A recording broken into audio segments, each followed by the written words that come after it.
Hello, everyone, and welcome to another wonderful edition of me making fun of you because you asked. But not just you, your Letterboxd profile. The most precious of things that we all create because we love movies so very much. Why do you want me to make fun of you so bad that it creates a burning sensation in your esophagus that you can't quite explain to your doctor? I have no idea. But you know what? I'm gonna do it anyways. So hello to all of you who are tuning in.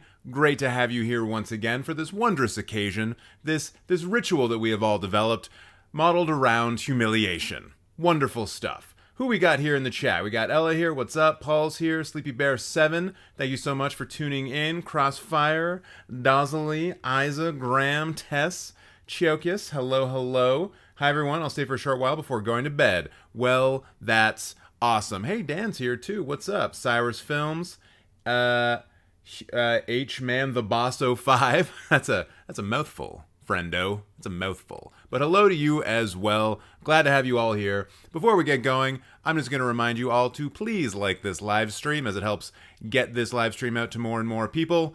And if you haven't already, please vote in the Cinemateq Top 100 voting. The ballot is available, link in the description box below, and you can have your say into what are the best 100 films of all time. We already have had 110 people show up and vote. So that's pretty dang good. But I want more. Voting will be open for another couple of weeks, I think, and then I'll shut it all down, and then I will reveal to you on a live stream what the best 100 films of all time are based on this community, of course. Now, how does this all work?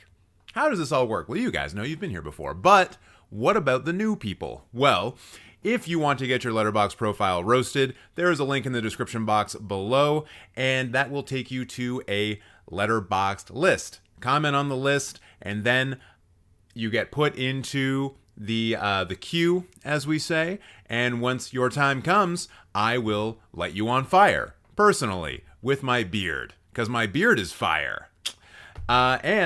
And if you want to skip the queue, you just super chat. You just throw a super chat at me, doesn't matter how much, and I will give you the good old roasting treatment plus an extra little treat, which is really just me recommending a film based on your watch list. But it's a good treat, I think.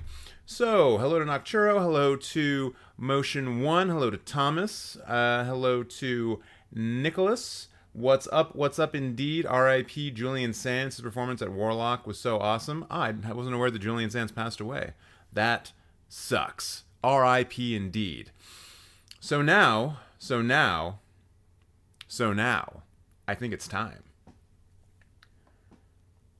for roast number 1. And those of you might be thinking to yourself, hey, wait a minute, this guy's not the next in line. And I know you guys know who's the next in line because you follow the list and you know who's up next. And it was supposed to be Bry92. But don't worry, Bry92, I still got your profile locked and loaded and ready to go. Sebas here, though, you may remember, was in the live stream last week, I think, and super chatted, and then proceeded to completely fucking disappear, which meant that I couldn't get their Letterboxd profile information from them. But as luck would have it, they commented on the live stream and let me know what is what, so now I get to totally destroy Sebas right off the bat, and I couldn't be happier about it. Why? Well, as you can see from this nice little banner image, their favorite film is Whiplash. And I just love being greeted by a photo of J.K. Simmons and realizing that because of the way his head is shaped in this, kind of bald, maybe a vein or two here, kind of looks like a big old dick. And that's exactly what I intend to be today, a big old dick. So what do we know about Sebas here? They are a singer-songwriter that likes movies. Wow! What an introspective artist you must be. Cool. Look at this very introspective artist photo that you've got. Even though I'm pretty sure based on this, it looks like you're tailgating at a high school football game. But you know what? I'm not going to hold that against you. It's obvious that whoever taking this picture is running away from you because you're so fucking evil. Look at that motion blur. I know what that means. I know what that means a little all too well. And now that I've mentioned that you are perhaps a serial killer, where do we go from here? Well, we go to your favorite films, of course, and we have the aforementioned Whiplash, followed by After Sun, Raiders of the Lost Ark, and A Bronx Tale.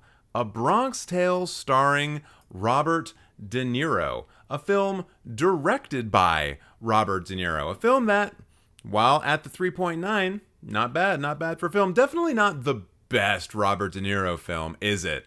I think even if we were to put this on like a whole range of Robert De Niro films, even at like a 3.9, it still ends up being like a mid film for Robert De Niro. So maybe your fascination with this film is because you want to be from the Bronx. And as I said before, you definitely look like you live out in a rural area where you hunt people for sport. So maybe you look at the Bronx and you say to yourself, ooh, look at all the game that I could go after. Look at all the hunting that I could do. Maybe you do that, and then you take the hair from your victims and turn it into the strings that you put onto the musical instruments that you singer and songwrite all over. That could be it. That could be the case. Detective TJ has solved another crime. Police, it's this person. So what have you been up to recently, Sebas? Well, you gave a 4-star review to Asteroid City. That's interesting. I think it's a bit of a divisive film. I don't think that people really know what to say about it. Let's see what you actually got in here. Careful, everyone. This one contains spoilers. Pose for the camera, and then an alien emoji. The $3 and the Roadrunner stole the show, and now I want to go to Disneyland. What about Asteroid City could ever make you want to go to Disneyland? For one thing, Asteroid City, the place, is in the middle of the goddamn desert, and there is all but like 70 people who live in that town. Disneyland is not that. Disneyland, on the least busy day of the year, still probably has thousands of people trying to harass Cinderella. So, no, nothing about Asteroid City is anything like Disneyland. So you're wrong. You're very wrong. Wait, what did the falling asleep thing mean? It meant that they fell asleep. Obviously. This movie did tell me something that I've been wanting to hear, though, and that keeps me coming back and changing the rating. How many times have you seen Asteroid City? I don't think it was that complex of a film that it warranted extra viewings, but hey, maybe you're just not the cinephile supreme, which we know is the case. Also, what did you say about Past Lives, a film that you gave a 4.5 star to? Always the situationships. Brew? Like a strange brew? Like a beer, maybe? From Canada? That's a film from Canada? It's a bit of a stretch. But yes, the situationship. I guess maybe there is one in that film, but also, no. I refuse that. I refuse to believe that. You want to know why? Because I think the main couple in this film, and no, not the two pictured here in the poster, I think they have a wonderful relationship. And it's obvious that they're not together because they couldn't find anyone else. So, no, not a situationship. I declare this a stupid review. Huzzah. Huzzah, huzzah, huzzah. LOL, I think they meant bro. Well, yeah, but if I can't do anything, if I can't just make fun of the way that they mistype and misspell things, what am I going to do? I lose half of my material. Popular reviews. They're not very popular, so we're not going to bother with them. Let's take a look at the list, though. 2023 ranked new big threes, big three. What the hell does this even mean? These 3 directors' movies ranked IMO. Huh? So wait, are these your 3 favorite directors, and then you just rated them all together, and they're all just mostly horror directors who are like A24 people? Because it looks like you have Jordan Peele, Ari Aster, and and Robert Eggers. So I guess you're just putting all of these together. Interesting. The Witch is way too low. I like the poster you gave it. Good job, but The Witch is way too low. The Witch should be probably out of all of these films, number goddamn 1, Sebas, or Eric, whatever the hell your name is. So, yeah, once again, you've managed to be completely incorrect. Congratulations. Anything else here that I would say? I think Get Up is better than Nope, for sure. I think The Lighthouse is where it should be. I'd put Midsommar over The Northman. It is a hard list. Us in last place, that works. I'm fine with that. What else we got going on here? A24 ranked. Ooh, they've got After Sun first. That's pretty much correct. Favorites of all time, Wes Anderson ranked. Ooh, no. We haven't seen many of these lists, and considering that Asteroid City just came out, this is probably a good one to look at. Fantastic Mr. Fox, number 1. Could not disagree more. The Grand Budapest Hotel should be number 1. It's certainly not my favorite Wes Anderson film, but I can acknowledge that it is his best film. The Darjeeling Limited number 3, also incorrect. No, no, no, absolutely not. In fact, I'm now looking at this, and you have The Life Aquatic down at number 7. What? That is categorically like a top 3 Wes Anderson film. Down at 7? No, absolutely not. I even kind of think this is a little bit weird, putting Bottle Rocket and Royal Tenenbaums down at the bottom. I would probably put Isle of Dogs down at the bottom, honestly. Moonrise Kingdom would be down there with it as well. French Dispatch would be down there. Asteroid City would be a little bit ahead. And then Darjeeling Limited would be kind of like in the middle. And then everything else that I haven't mentioned would be much higher to the top. Although Fantastic Mr. Fox would be down in like 3 or 4, man. 3 or 4. We got someone in the chat saying that Wes Anderson's overrated. I don't think that's true at all. I think it's actually kind of nice that we can go to the movie theater and see something other than like a ridiculous blockbuster and something that actually has some sort of aesthetic thumbprint on it from its director instead of just this mindlessness that a lot of directors tend to go for. This sort of 1940s hack Hollywood bullshit that led to just everything feeling exactly the same all the time. No one wants that. I want some difference when I go in to see my movies. And Wes Anderson always delivers that. So no, no, no, chatter. Absolutely not. Your Criterion Collection has 16 films in it. You should probably get more. Best films of 2022, Tarantino ranked. Ugh, boring. Super boring. Let's take a look at the films that you have actually watched. Maybe it won't be so boring. Maybe. Hopefully. What do we got down here? No half stars. Interesting. But the Justice League film down there in the 1-star range, followed up very closely by Suicide Squad, Batman vs. Superman.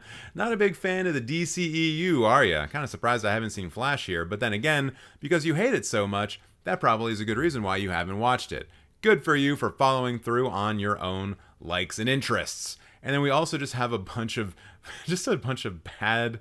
bad franchise films, aside from You People, which we got what? Terminator 3 here, X-Men 3, X-Men Origins Wolverine, Terminator Salvation, Quantumania. Yeah, those are all pretty bad. So bad, in fact, that I'd probably put them below a 2. Honestly, you're being a little bit gracious, I think. Don't do that. Kill these films. Murder them. It's okay. It's okay to do that. What else we got going down in here? I mean, it's hard to say because all of these just, you get into the 3s so quickly, you know? Far too quickly. Tar to 3.5, that's too low. Cate Blanchett's performance easily puts that at a 4, and everything else puts it a little bit beyond that. In fact, what did I rate Tar? Did I rate Tar? I gave it a 4. Not that far off, but still, in my mind, there's a big difference between a 7 and an 8. Oh, yes, indeed. What is this? The Adventures of Young Indiana Jones Spring Break Adventure? The hell? What? What? These are actually on Letterboxd? No way. Okay, wait. So you gave that a 3, and Evil Dead also got a 3. So this made-for-TV movie about young Indiana Jones, that's on the same level as The Evil Dead, and on Avengers Endgame? Ooh, it's not looking good for you, kid. It's not looking good for you. Let's turn it around, though. See what you got up top. See if there's any ridiculousness going on up here. Ah, yes. The Perks of Being a Wallflower. A well-known film. So well-known, in fact, that it is on the same level as Raging Bull, and Reservoir Dogs, and Halloween, and the Texas Chainsaw Massacre. Huh. That seems weird to me. I also see Blade Runner 2049, but I do not yet see Blade Runner. Where is Blade Runner? Do you rate 2049 higher than Blade Runner? Are you trying to boil my blood so it comes out of my face and melts me? I don't want to have that happen to me. Oh, God. You also have La La Land at a 5-star. It's so stupid. This is one of the things that I hate about doing these videos, right? I get so transfixed on looking for particular films or whatever that I sometimes miss things that you guys point out in the chat. But then I'll just always find La La Land. And that's not even the La La Land poster. That's not even the main one. That's not the one that I know. But I can just always goddamn find La La Land. And a 5-star, I've said it before, I'll say it again. No, it ain't that great. Leave it alone. Rate it as a 3. The 3 that it deserves to be. Oh, Sebas. No, no, no. And like even just looking at that, like, oh yeah, Stalker 4.5, but then Moonlight, or excuse me, not Moonlight, La La Land's right there at a 5. No. I shouldn't go full Australian yet, though. It's not. This isn't bringing me as much hate as would be needed to go full Australian. I'm not going to do that quite yet. So, I think that's all I'm going to say to you, Sebas. But I am, since you did Super Chat, I am going to look at all of this. LOL, even TJ mixing Moonlight and La La Land. Hey, you know what? If respected Hollywood people can do it, Warren Beatty, I think, was one of them, then I can do that as well. I'm allowed. There's much less at stake here on this live stream with a couple of dozen people watching than, Best Picture at the Oscars. All right.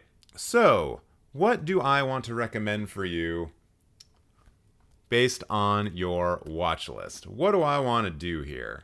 What do I want to recommend? Couple jumping out at me already. I sometimes like to go with the left field pick, though. Some of these aren't out yet either. So I'm gonna go with my gut. The first one that I saw, the first one I looked at, Et tu m'aimes bien, of course. Look at this sexy photo. Doesn't that make you want to watch it? For those of you who saw The Flash, I'm pretty sure this is the woman who plays The Flash's mom. Yep. So if you want, you can watch her have sex with people in this movie. This is actually The Flash right here. It's a bit of a weird time travel type thing going on with incest, I guess. Actually, you know what? Never mind. I take everything I said back. But you should watch Et tu m'aimes bien, of course, and it's a good film for Pride Month as well, which is coming to a close in about 3 days. So now is the time. Although you can watch queer films all year long. Like, nothing to say you can't. But this is a great film. You should watch it. Look at this, a 4.2. So many people agree. Karsten agrees. Lindsay Blair agrees. Brent does not agree. Boo Brent. Everyone boo Brent in the chat. Boo him. Boo that man. All right, Sebas. I think that's about it. I think that's about all. I think that's all I am prepared to do in terms of the roasting. So now the super chats have all been cleared up from previous live streams. We only have the list going for us from here on out. But before I do that, I do want to remind everyone that the Cinemateq Top 100 is available to vote on right now. I'm just going to pull it up real gosh darn quick, or at least I'm going to try to. Thanks a lot, Google Drive, for fucking around. 112 people are now in, so there's 2 more responses. And I do want to say, some of the voting's real tight, especially near the top. So if you don't think your vote matters, guess what? Your vote matters. So use your vote. Use your vote, goddammit. Actually, wait, I don't need to. Yeah, I'll just show you guys this part. Whatevs. So here's your ballot. Got some instructions up here. You can follow them. You guys all know how to read, probably. Ooh, 113. Someone just submitted one. Hell yeah. And basically all I'm asking for is for you to select up to 10 films to put in on this ballot. And this is not a ranked ballot. It doesn't have to be in any order. Please use proper title format, such as these things listed here, and include the year, because obviously there have been remakes of films and they share names. And if I need to guess what film you're talking about, I'm just going to delete it, because I'm not going to guess. That's not what's supposed to be happening here. Also, films cannot be repeated on the same ballot, so please do not be putting, like, I don't know, La La Land 10 times, because I'll just delete 9 of them and you'll only have the one La La Land entry. And feature films and short films allowed, but please no music videos, TV series, YouTube videos, or other non-film visual media. I will also delete those. But at the same time, have fun, y'all. Wait, is it Sight and Sound or favorite films? It's whatever you want it to be. It's what your top 10 films are. Whether that means your favorite films, what you think the best films of all time are, it's up to you. Just give me 10 films that you think are great. For whatever reason. I don't care. Literally, and I'm not going to get into how people have voted here, but like, someone nominated the Emoji Movie. That's in there. Out of the near 700 individual films that people voted for or have voted so far to be included, the Emoji Movie is there. It's among that. So you can kind of just do what you want. Although if I do think that people are ballot stuffing and I see evidence of that, then I'll delete your shit. So, don't try to be crazy. Don't try to be an asshole. Because I'll know. I know. I have a great asshole detector. Yep. Don't let that get in. I mean, they're following the rules, so nothing I can do about it. I probably shouldn't have mentioned anything about you guys being able to just fuck with stuff. I hate the internet for that reason. It makes us all very paranoid when we try to do community-based content, because clearly the possibility of shenanigans always exists on the internet. Just like the possibility of roasting also exists. Bry92, that's right, it's your turn. And don't think the fact that you're a cute, cuddly little bear who eats little sandwiches and has a nice little red hat is going to save you from my wrath. Nor is the fact that you have 666 films in your watch list. I truly hope that's something that you actually maintain and that you always try to have 666 films in your watch list. That would be fun. I think that's a fun thing. It's not fun. It's not fun, Bry. Your favorite films. Are you trying to just be depressed? Is this you just going out of your way to be depressed? What? You don't like the idea of watching a movie that's kind of cheery? You just got to start off with Saving Private Ryan because I guess watching soldiers get slaughtered on the beach is, I guess, something that you want? You want to see that? Kind of weird. And then we have the old classic Old Boy. And when I say it's a classic, I mean it's just an easy one to call out and be like, oh, hey, you like a very particular kind of pornography. And this is how you found it. Congratulations. And then there's Punch Drunk Love, which, as I mentioned, depressing, and The Handmaiden, which I haven't seen, but it's probably really depressing too. Let's be real. Has Park Chan-wook ever given us a film that is not in some way depressing? I don't think so. I don't think so at all. So what else we got going on here? No bio to speak of, which is always annoying. I love making fun of the things that you guys just randomly write down. It also looks like you're not doing a lot of typed out reviews. You're just giving ratings, like Extraction 2 and Election and Jaws and Moonlight. Somehow Jaws and Election are on the same level, and it's a low level. I do not do that. I do not dig that at all. No. Jaws is like a 4.5 star film. What did I rate it? I'm going to rate it 4.5 stars. That's a goddamn important film to film history. God damn it.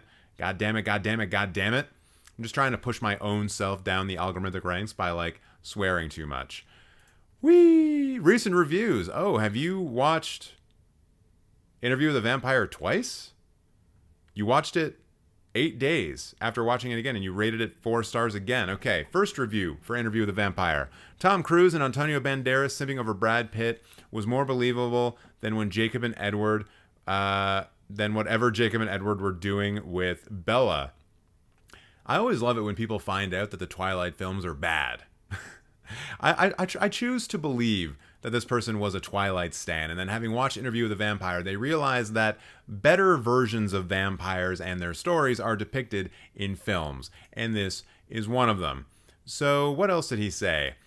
Or did they say? Damn, Tom Cruise really pulled the "you can't leave me, we have a child together now" card. Actually, yeah, that's true. Tom Cruise, you could say, the vampire Lestat, the character he plays in Interview with a Vampire, kind of an abusive asshole. An emotionally abusive asshole. I mean, who just, commits someone to becoming an immortal, on the second date? Not cool, Tom. Not cool. Popular reviews. Uh-oh. Now I'm going to have to maybe go a little bit further down the algorithmic hole. So, let's see what they wrote about the documentary, What is a Woman? Let's see. And I will give proper context for this, don't you worry. They gave it 5 stars. Okay. Can't believe Letterboxd is hiding the reviews, and rating for this says a lot about the times we're in. What does it say? Who knows? Nobody can have an honest conversation without someone calling you homophobic, transphobic, etc. I don't think that's quite true. Free speech is accepted unless we don't agree with you, then you'll be outcast. That's a very interesting way of thinking about free speech. Also the incorrect way to think about free speech, but hey. What is a woman? They identify as a woman. What are they identifying as? A woman. LMAO, you can't make this shit up. Well, actually, a lot of the people that Mr. Christian fascist piece of shit Matt Walsh was talking to in this documentary were experts in the field of gender identity and societal politics, and a lot of their answers are actually quite correct. They're just edited in a way to make them look stupid because Matt Walsh has a very obvious political agenda. That political agenda is to kill trans people. To kill them. To cause such chaos that no one wants to come out as trans. He is transphobic to a degree that fascists would look at and say, hey, this guy, he's on our side. So I just want you to know, if you ever actually see this roast, that is who you are giving 5 stars to. Go to his Twitter account right now. Look at his fucking bio. What does it say? What does it say? Theocratic fascist. He put it in his fucking bio. Why are you watching a documentary about gender identity from someone who is a Christian fundamentalist who literally wants to erase LGBTQ people from the planet Earth? That man, if he was born in Afghanistan, would be the leader of the Taliban. He is that fucking regressive politically. But now you want to come in here and try to be like, oh, no one can have a conversation about anything. No one can have a conversation about anything at all, because the really transphobic guy who has a big platform is trying to completely destabilize society based on culture war bullshit. But I guess no one's allowed to be homophobic or transphobic. Shut the fuck up. Literally shut the fuck up. Oh, Jesus Christ.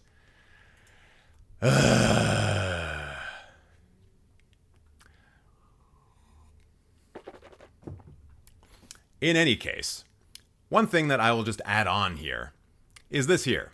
Free speech is accepted unless we don't agree with you, then you'll be outcast. So here's the thing about free speech, you fucking idiot. It is not freedom from consequences. It's true. If you go into a movie theater, a crowded movie theater, and yell out fire, guess what? You're going to get in trouble if there's no fire. Matt Walsh, doing what he's doing, being a piece of shit, being an asshole, he's creating a problem where there is no problem. He's being an asshole, a fuckhead, a dumbass. A dumbass who's making lots of money because he happens to work for a network, the Daily Wire, that is committed to making the lives of the LGBTQ community really fucking hard, and that's good business. But the thing here is that, yeah, he can say all the transphobic shit that he wants. In Canada, actually, he wouldn't be able to because we have limits on hate speech here, which is a good thing. Maybe America should look into that. But, that doesn't, the free speech that you have in America, that pure free speech that you think it is, even though obviously it's not, and obviously there are limits on it, doesn't protect you from consequences. Matt Walsh can be transphobic if he wants to be. And I, with freedom of speech or freedom of expression as we have here in Canada, am fully able to say, fuck Matt Walsh, he's an absolute piece of fucking garbage. No one should ever listen to him. He sucks, obviously. That is how free speech works. It's a back and forth. I can call him a piece of shit for saying something stupid. And if he ever happened to work for a corporation or something like that, and he were to say transphobic things out loud, it is well within the rights of a corporation to fire him as a consequence. Because your actions, shock and surprise, have fucking consequences. So let's not belittle what is going on, the hatred that is being received by the LGBTQA community. Let's not belittle that by saying, oh, but we need to be able to hate people in order to have proper free speech in a free society. No, because the basis of what you're talking about is oppression and not being able to speak truth to oppression. That's what you're talking about. So please, learn yourself some fucking knowledge, get away from these right-wing grifters, and stop being a fucking moron on Maine. Anyways, I guess we'll take a look at your lists now. Okay. My boy Leo's movie ranked. You know what? Actually, I'm fucking done with this guy. He doesn't get the privilege of a full roast. Eat shit. Consequences, motherfucker. Let's instead move on to Tankzzy98. Hoo la la, Tankzzy98. Someone who is, apparently, a Kubrick lover. A big old Kubrick lover. Kubrick is love. Kubrick is life, according to this person. Also, they live in North Korea, which I don't think is true in the slightest. My diary is kind of delayed, so I just log them whenever I want to. What a free and lackadaisical life you must lead. Great. Wonderful. And I just gotta say, you do have an image here from Dr. Strangelove, which is great. This is cool. Good for you. Strangelove is a fantastic film. But then what do we see? What do we see when we go down to the favorite films? Not Dr. Strangelove. In fact, the only the only Kubrick film that is here is Paths of Glory, a film that I have said in the past is a lesser Kubrick film. Certainly not anything close to being on the same level as 2001: A Space Odyssey, Dr. Strangelove, even Eyes Wide Shut, and probably a couple of more. I'd have to look at the filmography because my memory is bad and I'm just talking out of my butt most of the time. But yeah, Paths of Glory, definitely not it. And as a Kubrick fan, I'm just surprised that that's your number one, that that's your go-to, that that's your GOAT. Because, yeah, it's just kind of fine. I feel like Kubrick was still finding himself when he made this film. He hadn't become Kubrick yet. And so, I'm just surprised. I'm disappointed as well. I'm just a little disappointed. Not as disappointed as I was in the last guy, though. So, what else do we got here? Seventh Seal. I've said it before. I've said it again. Bergman has better films. This one's overrated. Harry Carey. That one's on the top of the Letterboxd top 250. My God, are you just pulling from that? And we also have The Third Man, which is, I can't remember. No, it's Carol Reed. I always forget who actually directs The Third Man. I always get it confused between Orson Welles because he's in it and Dreyer because it has a bit of an aesthetic flair that kind of reminds me of Dreyer. So, yes, very safe picks. Well said, Paul. I think you might be onto something there. Ooh, no one just subscribed. Interesting name. What next thing you know, nobody's going to be subscribing to us. That'll be fun. So what do we got going on down here in the recent activity? You gave a 4-star to The Jazz Singer? Cool how this is the first film with audio in it. I mean, kind of. Not cool how this has blackface, though. True. But yeah, the idea that this is the first film with audio in it. It's the first feature film that has it. There were a lot of audio tests done, and even if you were to go back to the early 1900s, like 1905, 1906, there were examples of people experimenting with sound on film, which is a technology that is actually more advanced than the Jazz Singer. Jazz Singer was done with basically big old vinyl records playing synchronously with what was going on screen, which was a more complicated and not as good system as was outlined in Singin' in the Rain, if you've ever seen that film. What else we got going on down here? Ooh, a 5-star for Grand Budapest Hotel. Oh my goodness. Considering we are in a Wes Anderson release window, I feel like I probably should talk about this. Probably been repeated numerous times before me, but this is Wes's best film to date by far, prior to seeing Asteroid City. Well, I don't think seeing Asteroid City is going to change your mind on that one. But yeah, no real argument there. Grand Budapest Hotel, yes. Yes, of course. So what else do we got going on here? What about the popular reviews? Not very popular. You're not a very popular person, Tankzzy98. Maybe if you were Tankzzy99 or maybe Tankzzy69, that would improve. But you're not. How many lists you got? 9? Only 9. I bet they're all boring. Best film of each year, 1920 to 1922. Whoa. You are swinging for the fences on that one. Wait, hold on. 1920 is Nosferatu, right? Safety Last. Oh, wait. That was 93. Oh, Nosferatu's 22. Caligari's 20. I should have known that. So, yeah. Caligari, The Kid, which is Chaplin, Nosferatu. You know you're going to see them there. Very much expected. Safety Last, The Great White Silence. Wait a minute. You did 1922 twice. What's going on here? I feel like you need to fix this. I hate being the person who is basically correcting your Letterboxd profiles for everyone involved. Speaking of everyone involved, thank you very much to Emily and Seb for donating via Super Chat. I will be getting to roasting you very, very soon. And it looks like Junk is gifting 5 Cinemateq memberships. Thank you so much, Junk. I appreciate that. And if you are picking up one of those wonderful, wonderful gifted subs, throw in some of those amazing custom emojis that we got down there available to everyone. Let's light this chat up with some Kurt Russell yelling and some Lupita Nyong'o smiling. Always love to see those. There we go, Junk. Thank you very much. With the Bong Joon-ho's, indeed. West Front 1918. I don't think I've seen that film. All right, is there anything here that I think is not correct? A lot of these are Criterion. Yeah, a lot of these are Criterion. And so they've been built up by the kind of Western film canon. The Lady from Shanghai, though. That's not bad. Oh, wait, are we about to get a whole bunch of I'm Your Huckleberry things coming through? God, oh, maybe they've already happened and I just missed them. That's probably for the best. Kuru, Seven Samurai, The Killing. Ooh, there's another one. I'm Your Huckleberry. Thank you. Thank you, Val Kilmer, for that wonderful, wonderful line read. Yeah, these are pretty much just all Criterion films. But I don't want to declare him a basic Criterion bitch yet. We're getting close, though. We're getting close. And I've probably declared someone a basic Criterion bitch for less. Ooh, goodness. Films that I'd like to see released in the Criterion Collection. I wonder how many of these are just completely unrealistic. The Beyond? No shot.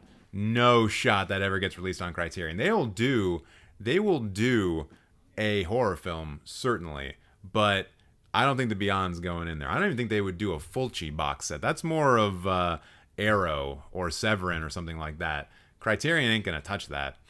2001: A Space Odyssey, that'd be nice. That one could go. The Thing, maybe. But we got to remember here, a lot of these are big, big movies that are, like, they have their rights from the studios. And a lot of studios are probably saying, like, hey, look, Criterion, you want to do a release of this? It's going to cost you this much. This is going to cost you this amount of money to license it. Criterion's like, I think actually we're just going to try to re-release something that we did a couple of years ago in 4K instead. Okay, thanks, bye.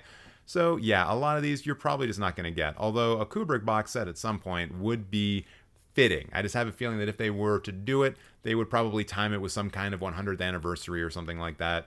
Maybe of his birthday, I don't know. Suspiria are in the Criterion Collection? No, it's not. Suspiria is not. Although I've often thought that a Giallo box set specifically for Argento would be good. Maybe it could be like the Three Mothers trilogy. Maybe it could just be like Argento's, 5 first films or something like that, which would include Suspiria.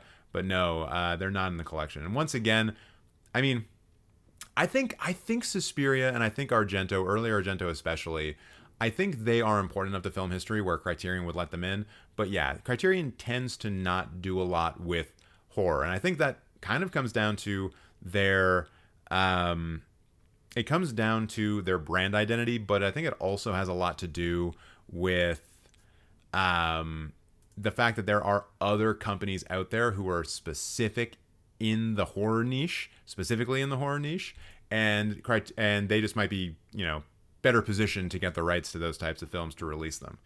And it should also be said that, like, Criterion's not the only game in town for doing great restorations of films. So keep that in mind. Just because it's on, like, Arrow or Severin or Vinegar Syndrome doesn't mean that it's not a great restoration done by a top-notch professional. Also, The King's Speech should never go in the Criterion Collection. What are you talking about? This is one of those films that is widely remembered as being, it won Best Picture at the Oscars. Definitely shouldn't have been. It's in that kind of category. In fact, people should be making those kinds of lists on here on Letterboxd. Films that won Best Picture that definitely should not have. It's The King's Speech, it's Green Book, it's Crash, and probably others. A Bridge Too Far, though, I agree. That should go in. Apocalypse Now would be nice. But once again, I think it just does too well already. Like, none of these films, with the exception of, say, something like The Death of Stalin or Mad Max, there are just some films here that, like, they don't need the Criterion bump in order to sell. I guess that's also part of it. My top 10 most favorite films of all time. Films that I'd like to see released in the Criterion Collection. Yeah, we went through that already. Perfect date films. Oh my God, it's one of these lists. Jesus Christ. Usually I actually like getting these in every live stream. Like just one where someone's like, hey, these are the ones that you definitely shouldn't, you definitely shouldn't watch with your mom. These are the ones that you shouldn't watch with your church group. And here we go. Again, films that you should definitely never watch with a date, unless they're real cool. You always got to keep that in mind. You got Sallow here, Schindler's List, Come and See, Holy Mountain, Bone Tomahawk. I mean, yeah, you shouldn't watch Bone Tomahawk on a first date.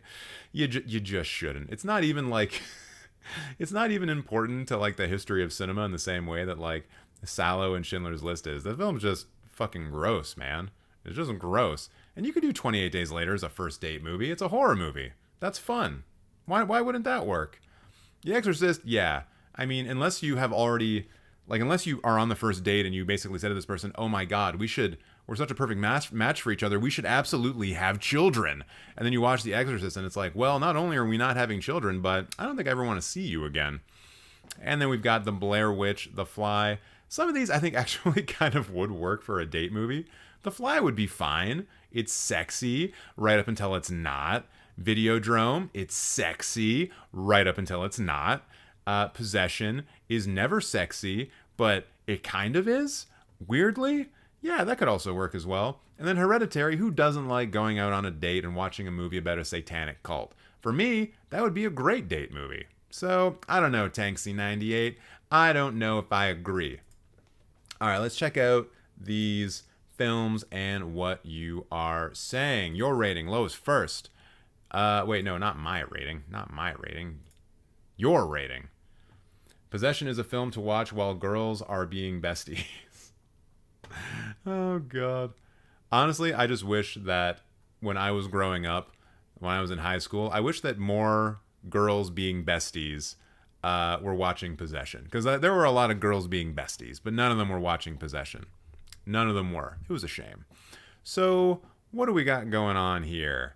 Nothing below a 2-star, and in fact, only 3 films below a 3-star. So you're not. I mean, you're just a little generous, maybe a little too generous.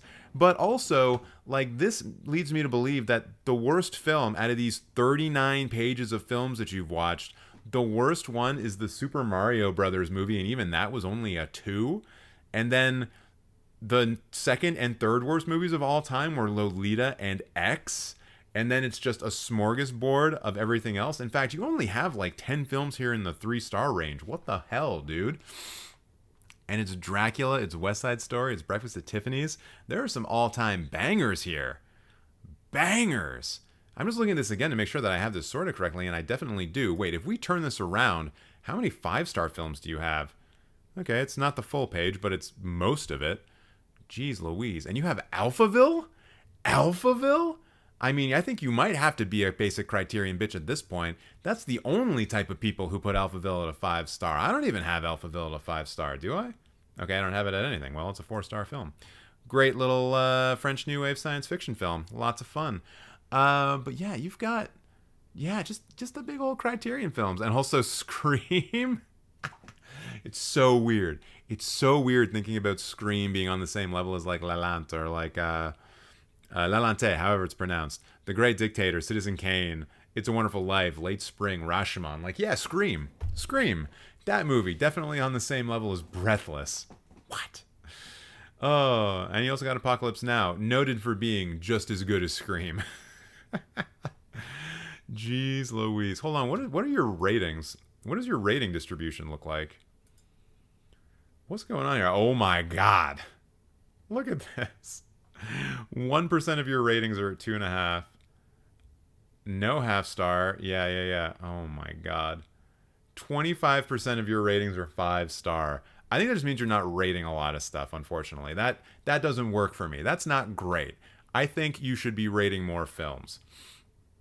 But aside from that, Tankzzy, I'm just going to remind you that smoking cigars like that will give you cancer. But at the same time, it's the only thing that I can think of that's related to being roasted that gets me out of this roasting. So, boom, you're roasted. All right, let's get back over here. And I haven't paid attention to chat in a little while. Let's say hello to chat before we move on to the next roast coming to us, like I said, from some wonderful super chatters. Emily Aquar. Hello, Emily. Thank you so much for your super chat donation. You'll be going first. Have I looked at your profile before? Oh, baby. I don't think so. Nope. Nope. Oh, this is going to be good. This is going to be good. I'm going to have fun. I'm reminded of that one vampire in Blade who's like, I'm going to be naughty. I'm going to be a naughty vampire god. That's how I feel right now. I feel like I'm going to be a naughty vampire god. And no, Blade is not in her top 4. Sebas. I feel like I maybe have looked at this profile before, and also it's kind of just weird that this is like going to be the second Sebas out of like the first 3 people roasted, or the first 4 people roasted. Weird, right? Like, it shouldn't be happening. Just like how you shouldn't be hitting the like button. Don't do it. I don't want you to. I definitely don't want to have like 30 or 40 likes on this live stream. Why would I? That would mean that I'm like an okay YouTuber, and I don't want to be an okay YouTuber. I want to be terrible. I want to be the person who can't convince people to hit the like button. So don't do it. Don't bother. I don't want it. It's a bad thing. I'm a guy, says Emile. Oh, I'm sorry. I read that as Emily. It's Emile. Sorry. Sorry, bro. Sorry, bro. My bad. My bad. Sebas supremacy in today's live stream? I guess. But like I said, I was going to say hello to the chat who actually got those lovely gifted memberships. Looks like it was Paul, Shin Queen Anna, Victor, and Archangel. People who are always in the chat. Love to see that. And also hello to you, Timmy. Hope you are doing well. Dan saying WTJ, thank you very much. So strange when just saying things in defense of people living their own lives is a wild thing. My philosophy is simple. Live and let live. True. Hope everyone's day is going better than mine. Someone ripped out my car's ignition in a failed attempt to steal it. Holy shit, Nat.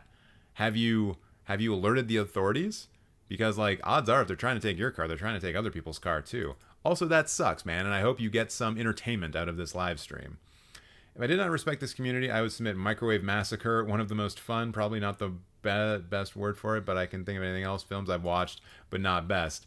You know what, man? If you want to throw it in there as one of them, go right ahead. To make TJ's head explode, everyone vote to TAF for Cinemateq Top 100. Why would that make my head explode? Like, it would be weird, but if that's how everyone felt, I'd be fine with that. I have great respect for the person who did the Emoji Movie. Oh, dear God, no. No. Possession is a film to watch while girls are being besties. Oh, I already mentioned that. Original Dracula deserves more than 3. Oh, I agree. That's some good-ass filmmaking. Not as good as Frankenstein, but, you know, what is? Ferris Bueller is a poorly aged film. IMO. I haven't seen Ferris Bueller's Day Off in a while, so I'm not sure. It's a literally me for women. It'd be like 2 dudes being bros watching Fight Club. Oh, that's concerning, actually. I don't know how I feel about that, although it gives me good ammunition for the next roast. Always good ammunition for the next roast. It goes nice with a cell phone. What? What goes nice with a cell phone? Scream? I'm literally this emoji. God, I love that emoji of Nomi Merlan. Love you, Nomi Merlan. You'll never see this. Love you anyways. You know who I don't love, though? Fucking Emile. Someone who thinks they are so in charge of the way I talk that they can just come into my chat and demand that I pronounce their name properly. What a piece of garbage. A little bit of a throwback to what I was saying earlier in the roast. But anyways, Emile, let's see what we got going on here. And I guess you're someone who's really into people with blood in their mouths. That's kind of gross. Have you ever tasted blood before? It's not the best thing in the world, Emile. And I think maybe you are a little too versed with bodily fluids based on what I am seeing here in your favorite films. Hey, remember when we were talking about Possession, everyone? Like literally 10 seconds ago, and how it's literally me IRL film for girl besties? Well, I guess Emile is in here thinking to himself, maybe this is literally me, and I need a girl bestie to watch it with me. Maybe. And just so we're all clear, yes, I remember that Emile is a guy, and it's totally fine for men and women to be besties. Not everything is about sex. Probably. That's what I've heard. And then I have to wonder what else is going on here, Emile, because you've made a very specific aesthetic decision here with your favorite films. Possession, black and white poster. Rosemary's Baby, black and white poster. The Witch, black and white poster. Lux Eternia, not black and white poster. So why does this Gaspar Noé film earn such praise from you so as to be depicted in color? Why is it the little girl in Schindler's List in terms of your top 4, Emile? I don't really know what you're trying to go with here. Also, Charlotte Gainsborough's in this? Wait, does she play herself? Wait, hold on. It's 2 actresses, Beatrice Dale and Charlotte Gainsborough, on a film set telling stories about witches? Oh, this isn't my watch list. Okay, good. Holy shit. That's one that's got to be watched. I am all about that witch life. Hell yeah. Also, The Witch. Good for you. Rosemary's Baby. Fuck off. Fuck off with your Roman Polanski nonsense. Absolutely not, Emile. I am not about that. But you guys all know that. You don't need me to repeat it. So this is your recent activity here. You saw Zola. You saw Queen and Slim. You saw Black Klansman. You saw Rylane. Are you rolling through like everything A24 and A24 adjacent that you can? I think Zola actually was A24. Queen and Slim might have been adjacent, and so might Black Klansman. Also, Black Klansman, only 2.5 stars? No, it's better than that. It has Adam Driver in it, and he's good. What did you say down here for Rylane? So good. So good! Exclamation mark, exclamation mark, exclamation mark. What a wonderful review. Just so much nuance. So much detail. I now definitely want to see Rylane because it's so good. It's almost like you're saying, you're announcing your appreciation of this film like a South American football announcer. It's so good! Messi! Anyways, Marquis, the Zootopia live action is kind of weird. Is that because they show animals fucking? Is that what it is? It's an animal fucking movie? Where they fuck each other, not where, like, humans are having sex with them. No, that wouldn't be cool. What actually is this film? What's going on here? Wait, what? Huh? These are puppets. It's a puppet show. A brilliant film for revolutionary creatures. Hey, I'm a revolutionary creature. In pre-French Revolution Bastille, the Marquis is held being unjustly accused of working to overthrow the king, while his talking penis, Colin, I hate it when my penis talks, longs for action. Marquis himself only desires to write his deviant stories in peace. So wait, he wants to write smutty stories in peace, but his dick wants some action, and so, cool. Who directed this? Oh, okay. Just some nipple stuff going on, guys. Very typical thing to see on Letterboxd that will eventually get me destroyed on this site. What are your popular reviews? Well, they're not very popular, although this one says Gaspar is the greatest. And you know what? He's definitely a director. We can absolutely say that about Gaspar Noé. He is a director. Yeah. He's kind of like Wes Anderson in the way that I was talking about Wes Anderson before, where I'm just really happy that there's someone making films that don't look like Marvel films, and those films are going to theaters. In the case of Gaspar Noé, however, I have to physically prepare myself to see a Gaspar Noé film, whereas with Wes Anderson, I could just walk in, sit down, and have myself a good time. Yeah. Gaspar Noé films are always kind of like going to an amusement park, and you're seeing lots of other people having fun, and it's like, oh, wow, I wonder why these people are having so much fun. And then you see a lot of people talking about this big fucking roller coaster, and it's like, oh, man, all these people are having so much fun. I should probably go on this roller coaster. And so you get on the roller coaster, and the car is going higher and higher and higher and higher and higher, and you bet you get to the peak, and you're kind of like, hey, wait a minute. This is pretty high. We're pretty high up. Should we be this high? Is this something that should be happening? And then when you're on the cusp, you're like, oh God, no, and then you're just in it. You're in it, you're zooming down, and suddenly you're watching an 8-year-old electrocute themselves to death after they accidentally gave themselves too much acid from the punch bowl, which is an actual thing that happened in a Gaspar Noé film. So, yeah, they are trips. They are definitely trips. So what do we got going on here in the list? Maybe these are going to be some interesting ones. Gaspar Noé ranked. Hello. And you put the one with the graphic rape scene number 1. Uh-oh, Emile. Uh-oh, indeed. And you also have Climax here, Enter the Void, I Stand Alone. I haven't seen I Stand Alone. Or Lux Eternia or Love, so I can't really comment on this. But you seem to be missing one of his newer films. In fact, I feel like you're missing a couple of them, right? You had those 4. You don't have Vortex. You don't have Carne, or Carn, however it is. Yeah, I think those are the big ones. So you're missing Vortex. That's the only one. Never mind. You've actually seen more Gaspar Noé than I have. So I'll just move on and pretend that didn't happen. Fine female lead. Emile.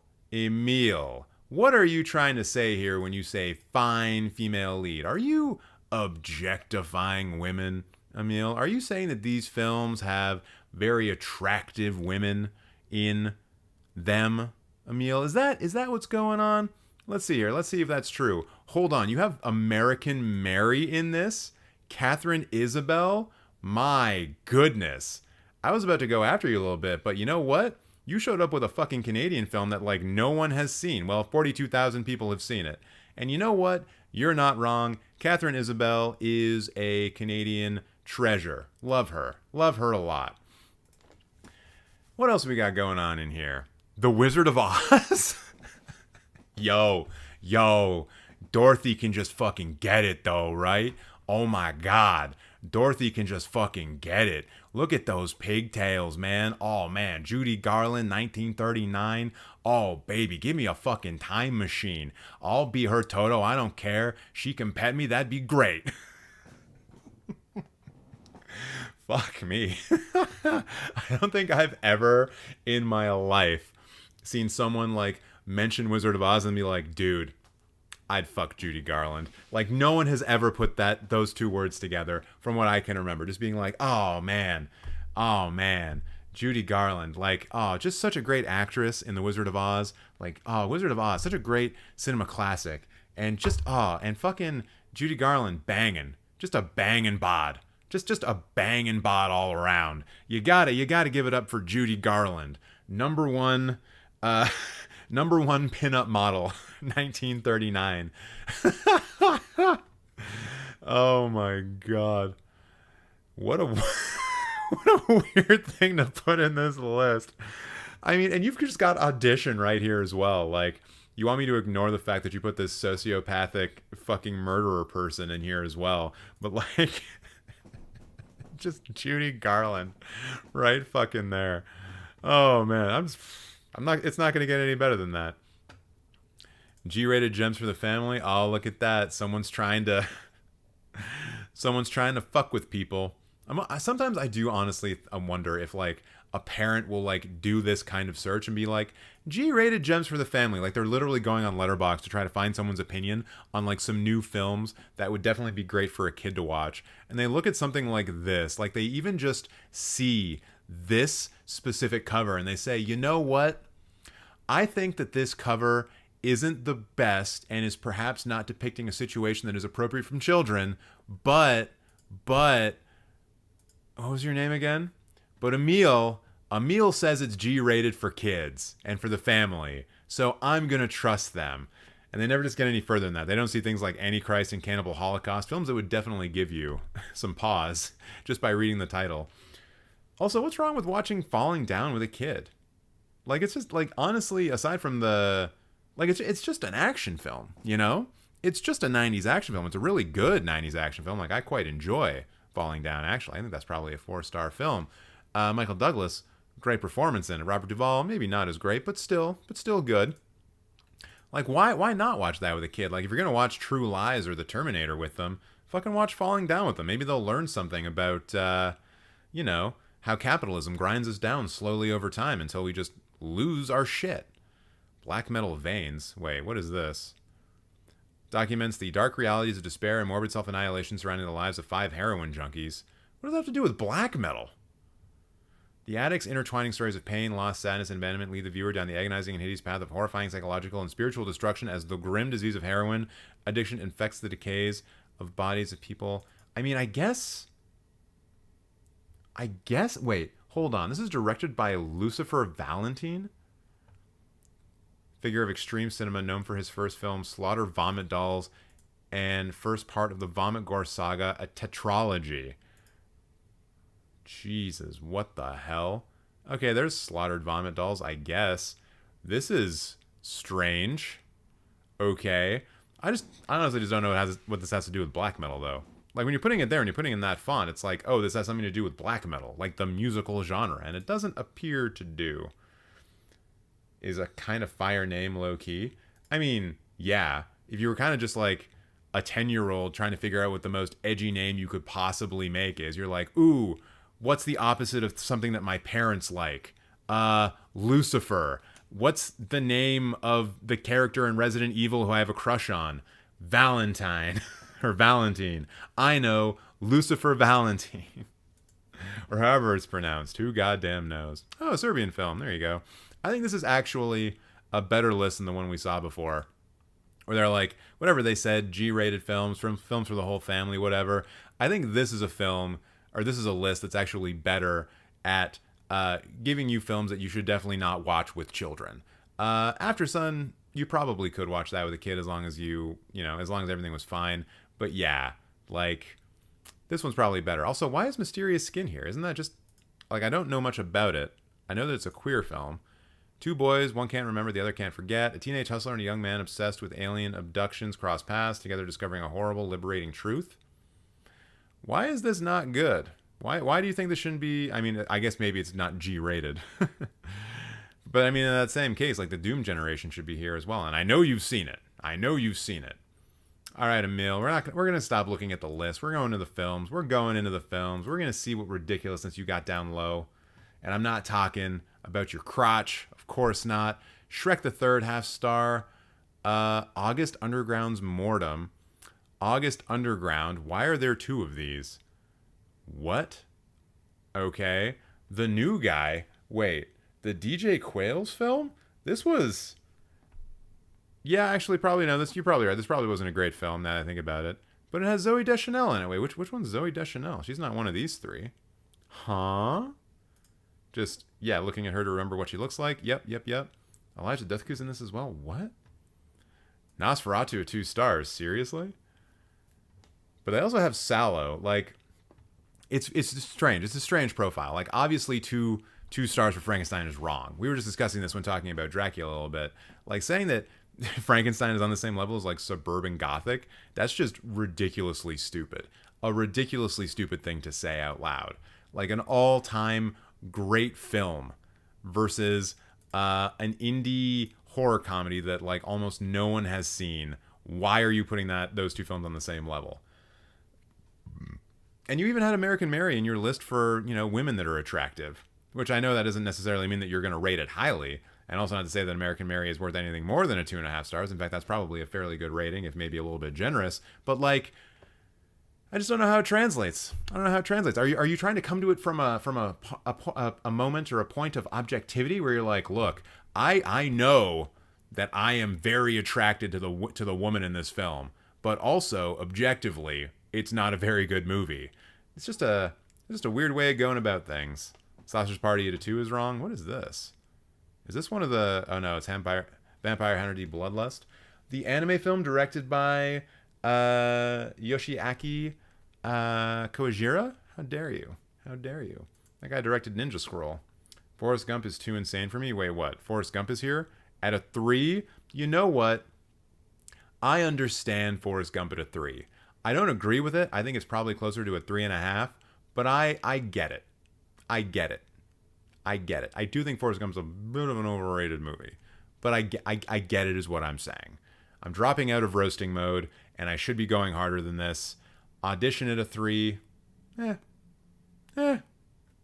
not mad about it. I need to be getting more mad, Emile. I'm so sorry. Hopefully you got all of the entertainment out when I was calling you out for wanting to have sex with Judy Garland. Hopefully that carries me through. What do we got up here at the top? Ooh, is this one of those... Is this one of those movies? There was a person that we were roasting a few weeks ago, and they just had like a bunch of softcore Japanese porn films up in here.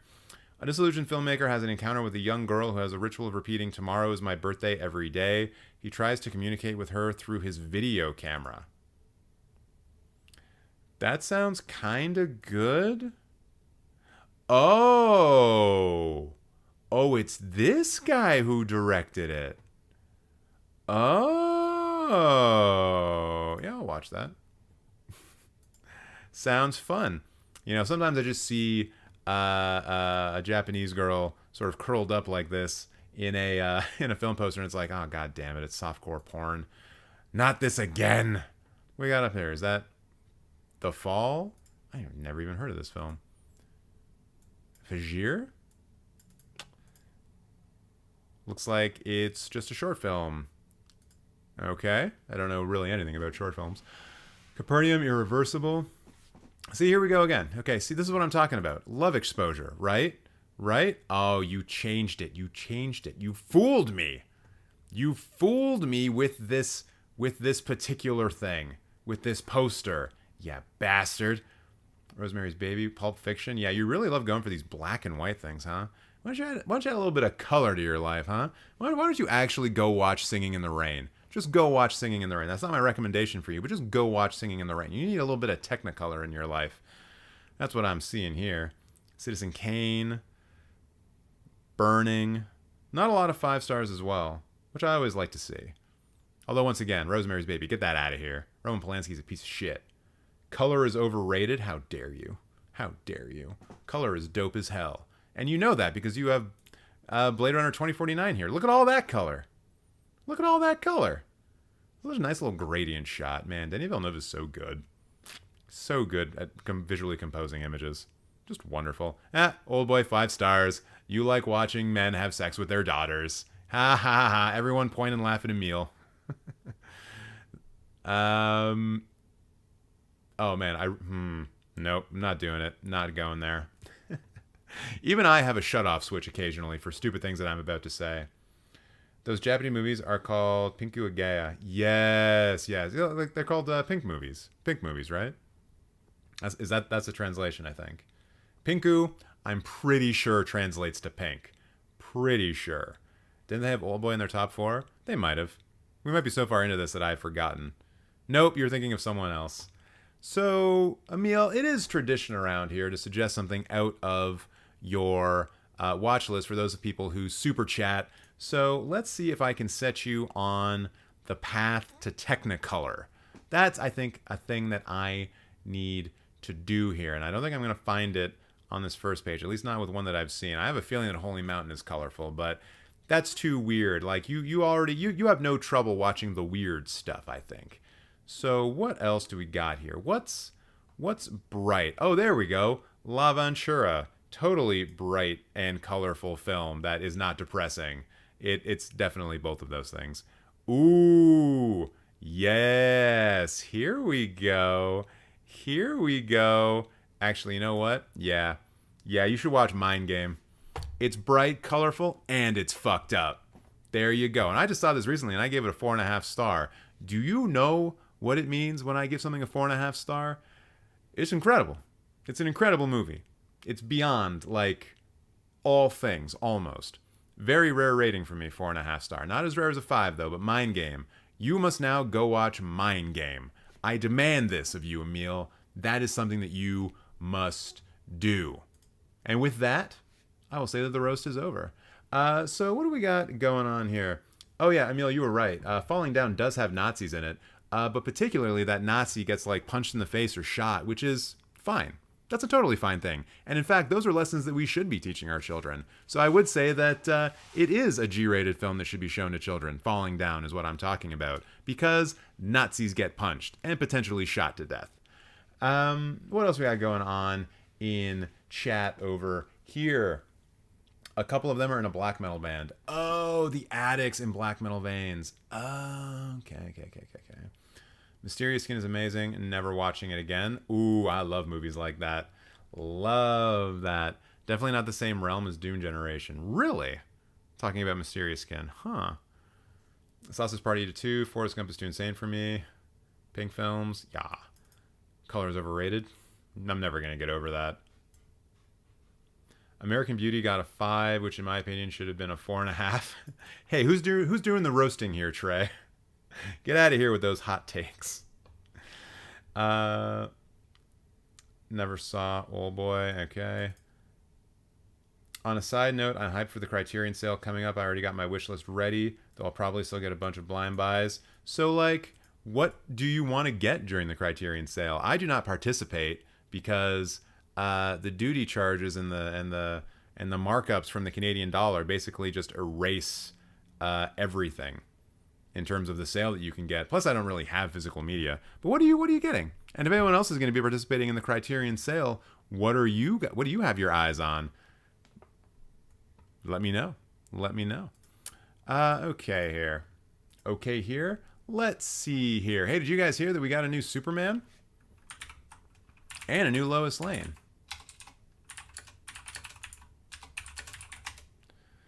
Here we go. Look at that. This is our new Superman and Lois Lane. And honestly, I don't know about this guy. It looks like they're going for like the younger, more sort of like scrawny, all-American, like teenager version of Superman. But I love this casting for Lois Lane. Love this a lot. Rachel Brosnahan.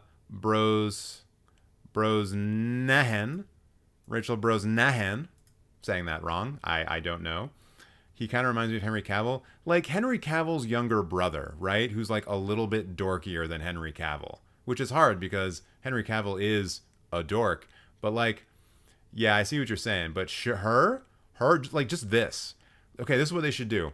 For Superman Forever, or whatever the fuck they're calling it, they should actually set it in the 1940s and just have Lois Lane dressed like this all the time. That would be great.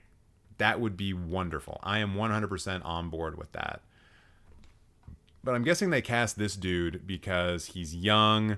He can be in movies for the next 20 years and it's not a big problem. He doesn't strike me as being like a big name, so he's probably not commanding much money, at least initially. He's more looking for like that star-making film.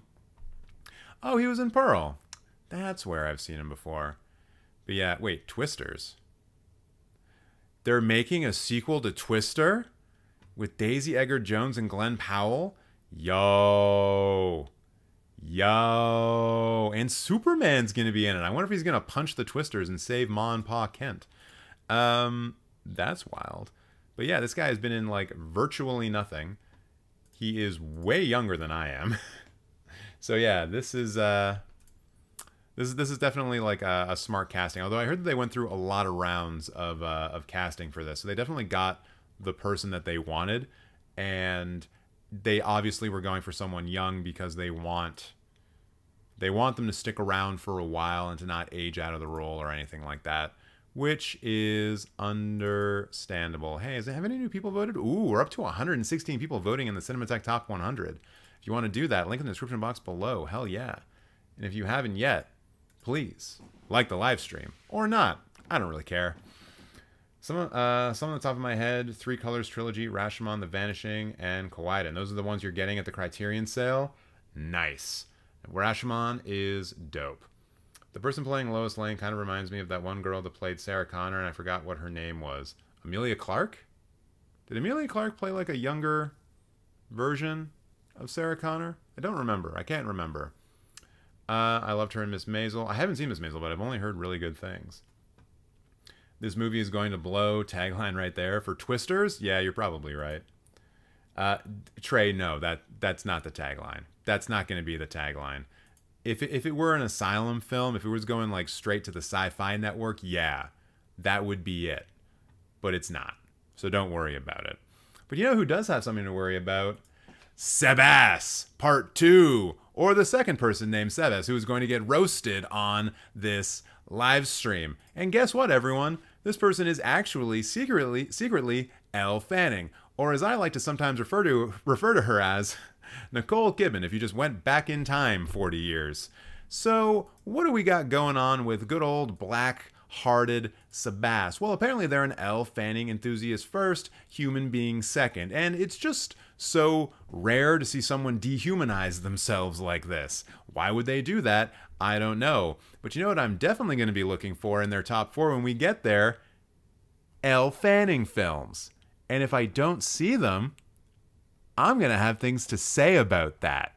So let's see what else they got here in their profile. And wouldn't you know it?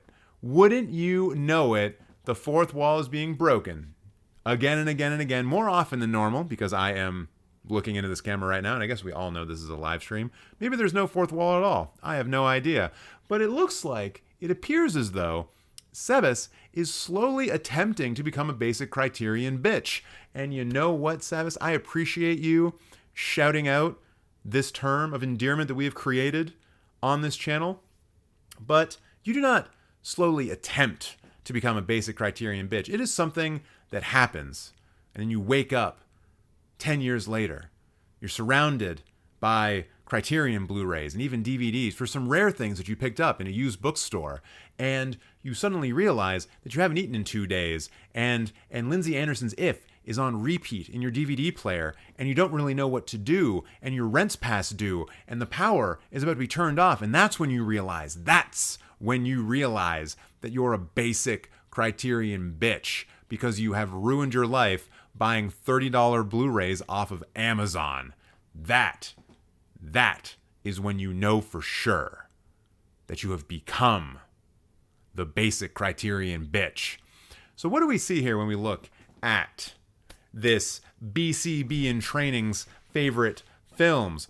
The Virgin Suicides, Criterion film, not surprised. Lahane, Criterion film, not surprised. Ratcatcher, Criterion film, not surprised. And To Die For, which is actually a fantastic callback to the thing I said at the very beginning of this. It's a Nicole Kidman film from like 30 years ago. So yeah, I guess we can confirm that their Elle fanning appreciation is actually just a time traveler's Nicole Kidman fascination. Actually, what did you see? What did you say this? Me every time Nicole Kidman was on screen and you just did, I don't know, is this, it looks like you're having a painful orgasm based on these emojis. And I'm so sorry that is what you're happening. That's what's happening to you. What else are you saying here, you horny bastard? This was ahead of its time, replaced television with cell phones and social media and people's narcissistic itch to go viral for their 15 minutes of fame. What an outstanding performance by Nicole, and her outfits are fire, every single one of them, to literally die for. Oh, did you guys get that? Did you get the pun? Did you get the pun that Sebas was going for? Oh, I bet you did. I bet you did, because you're no dummies. You're no dummies. And you know what, Sebas? I'm going to say just right here off the bat, good for you seeing 162 films this year. That means you're on pace to see about a film a day, I think, for the entire year. Whoa. Actually, no, you're a little bit behind that because you're only on pace for 325, 326-ish. So, do better. Do better. And you know what? Someone in this chat was in the Virgin Suicides. Did you know that? I talk about it every time I see it pop up, but I think it's always funny to say. Someone in the chat was literally in the movie The Virgin Suicides. We'll see if they decide to talk about it. So what's going on here for recent activity? And I see immediately Sanctuary, which is, what I'm told, a sexy film. A horny film, even. What are you saying about the horny film? Me and who? I guess? What? Sebas, what is this? What is this supposed to be? What are you saying here? Me and who? Are you trying to make a grand declaration and hoping that someone will write in the comment here and be like, yeah, you and me, baby, and then you like can enter into a weird psychosexual relationship with a dominatrix played by Margaret Qualley, which I suppose there are worse things that can happen to you in your life. Also, you kind of got a thing for blondes, eh, Sebas? I think I'm picking up on some stuff here. You're into blondes. Virgin Suicide, blondes in that for sure. What else we got going down in here? What else do we have going on down here? This is what happens when I enunciate all of my words properly. I am a robot. Hello. So, How to Blow Up a Pipeline. Great movie. What did you say about it? A beautiful, crucial reminder that nonviolence protects the state. Having the words peaceful and nonviolent in front of the words protest is an oxymoron. We need more Michaels, and I don't remember how to pronounce that person's name, in this wretched world. Sure, the cynic in me thinks that this is just another example of how capitalism allows anti-capitalist films like this to be made to give us a safe means of entertaining anti-capitalist ideas without actually challenging the system, as Mark Fisher said in his book, Capitalist Realism. But I won't be such a negative Nancy today. All I'm going to say is that I really enjoyed this radical and thrilling heist film. Power to the people, always. And you know what? You're correct. All of that was right. Roast, not even happening anymore. This is just correct, and such a refreshing thing to see after that 5-star What is a Woman review we saw early in the stream. My God, I can't even believe that someone associated with this community would do such a stupid fucking thing like that. But this is the kind of shit that I like to see. And I think also, just to respond to this briefly, I think that in the particular case of this film, I don't care if this is just an example of capitalists allowing anti-capitalist films to exist because it allows for like safe entertainment or whatever. Because if you watch this film, your chances of actually reading the book, How to Blow Up a Pipeline, go up. And that film is certainly going to lead you in a fun direction if you read it and follow what it has to say. And I recommend everyone actually read How to Blow Up a Pipeline. Very good book. Get it from the library if you don't want to support anyone's capitalist agenda. What else we got going down on here? Sharper, popular reviews. Julian Moore and Sebastian Stan were good con artists, but they don't compare to the scammer king Frank Ocean. Interesting that you feel the need to defend a Steven Soderbergh film here, but okay. All right, how many lists we got? Only 7. Criterion Challenge 2023. What is the challenge? Started January 2nd, 2023. Completed. What top 5 so far? Petit Maman, Ratcatcher. Wait, if this is better than Ratcatcher, then why isn't Petit Maman in your top 4? Sebas? Come on now. We also have M here. 2 Days, One Night, and Being John Malkovich. What's the challenge, though? Like, watch one Criterion film every week? Because it's 52. But we're not 36 weeks into the year.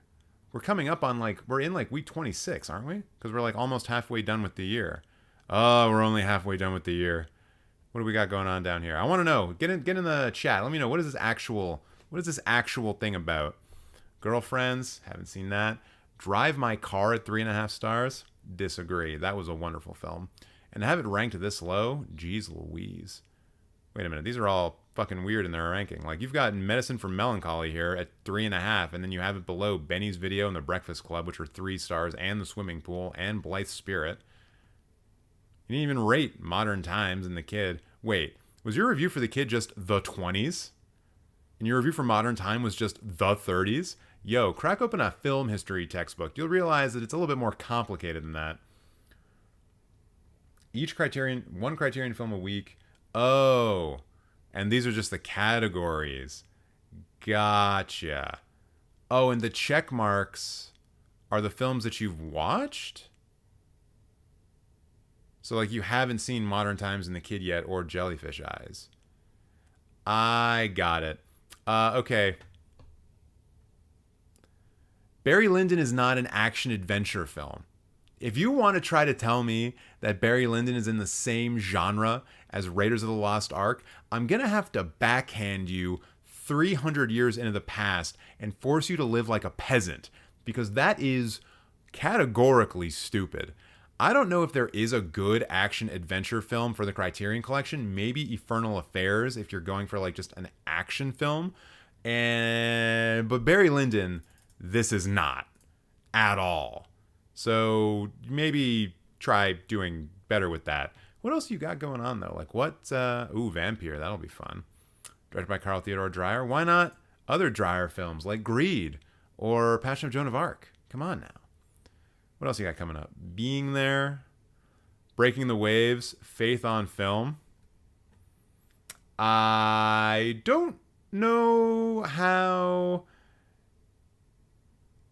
This is an interesting pick. This is an interesting pick for Faith on Film.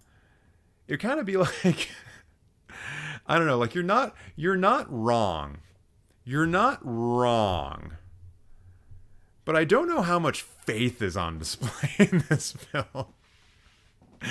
Have fun with that though. Have fun.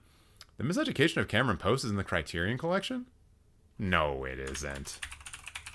No, it isn't.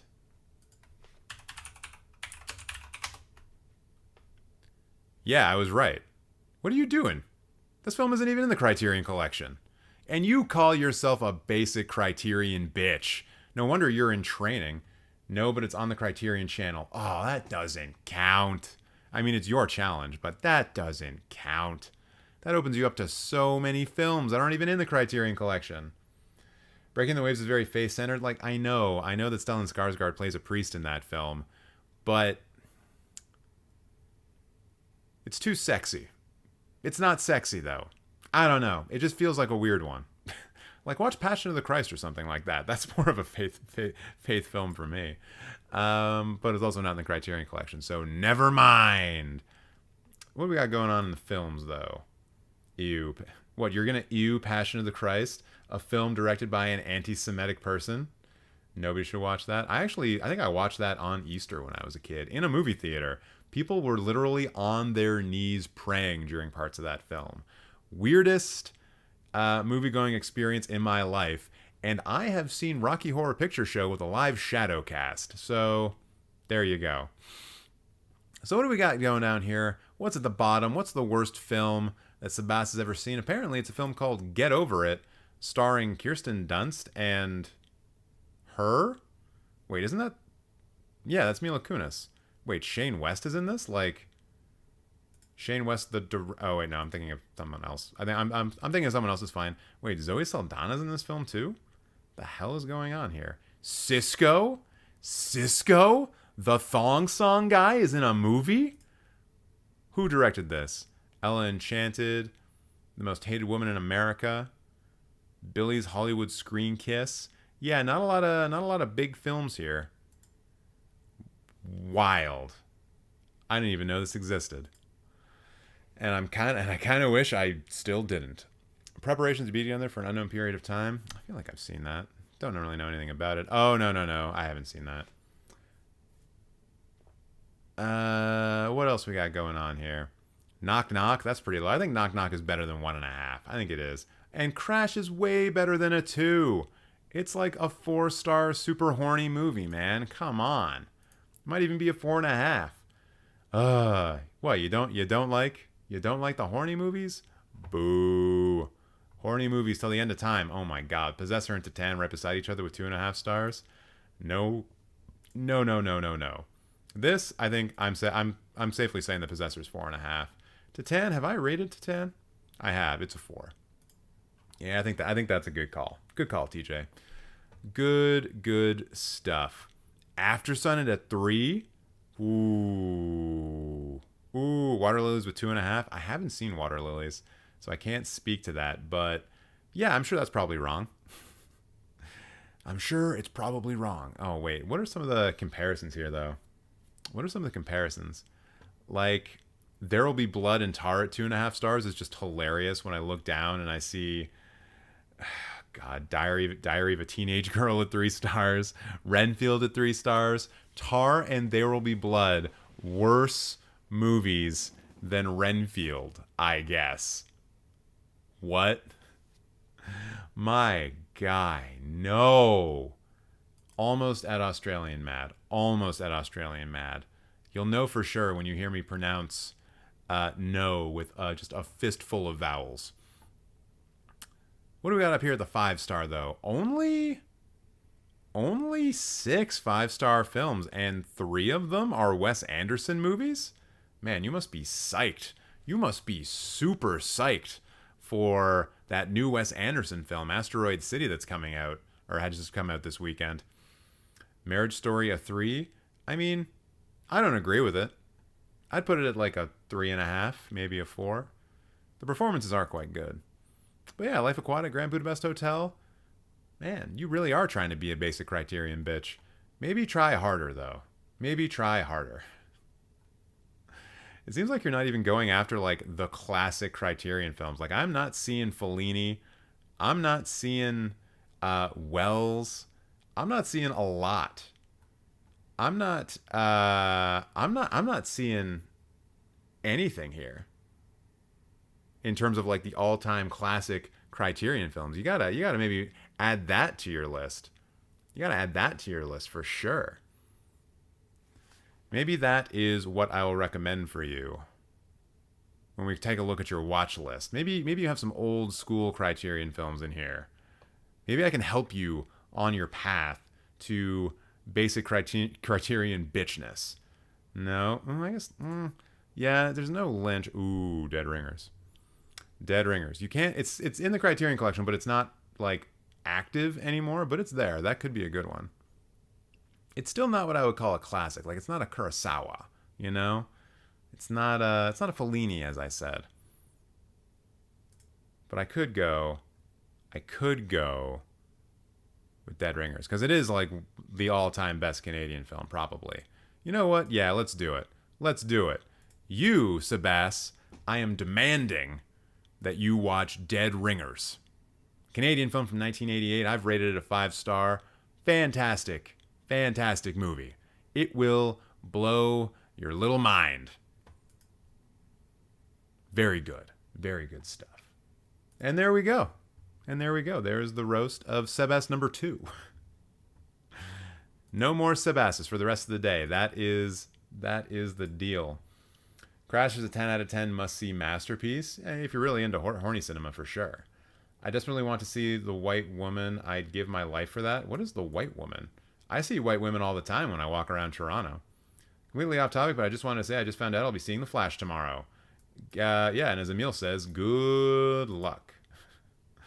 I'm literally that film, Water Lilies. Why are you literally that film? If I look up Water Lilies, am I going to get some insight into a long-time chatter? Take a look at it, because I don't think I've actually seen that film. Now he tries to spell Water Lilies correctly. Oh, it's a Celine Sciamma film. Set during a sultry summer in a French suburb, Mary is desperate to join the local pool synchronized swimming team, but is her interest solely for the sake of sport or for a chance to get close to Florine, the bad girl on the team? Sciamma and the two leads capture the uncertainty of teenage sexuality with a sympathetic eye in the delicate drama of angst coming of age. So Anna, what I'm getting from this is that you want to become a swimmer, that you are interested in becoming a synchronized swimmer. I say go for it. Get into the deep end. Do some synchronized swimming. Do some of that. Why not? You only live once. What's going on here? Oh yeah, Eric coming in. I roasted you earlier. You said wouldn't have asked for a roast if you weren't so quick, LOL. What? Sorry, double negatives confuse me sometimes. So I'm just gonna eliminate them. Would have asked for a roast if you were so quick. Are you saying that you were unhappy with the roast that started off the live stream because it was too short? You thought it was too short? I've seen The Flash on Sunday. I saw The Flash on Sunday. It's a movie. Oh, it's definitely a movie with some real bad CGI, starring some people that I don't like very much. Mostly just Ezra Miller. Oh no, but I'm a cheerleader. Is that a bad rating? I feel like that will awaken some rage. Oh, I missed that one entirely. Damn it. Licorice Pizza being the highest rated PTA is like so wrong. Actually, yeah, that is kind of wrong. Another one that I missed. I'm off my game, I guess. My favorite director is Harrison Wells. Who is Harrison Wells? Obviously not related to Orson, because Wells is spelled differently. There is no one on Letterboxd called Harrison Wells, so Jarbcarp, I assume that you just spelt the name of your favorite director incorrectly. Thanks, TJ. I'll let you know what I thought of Dead Ringers next stream.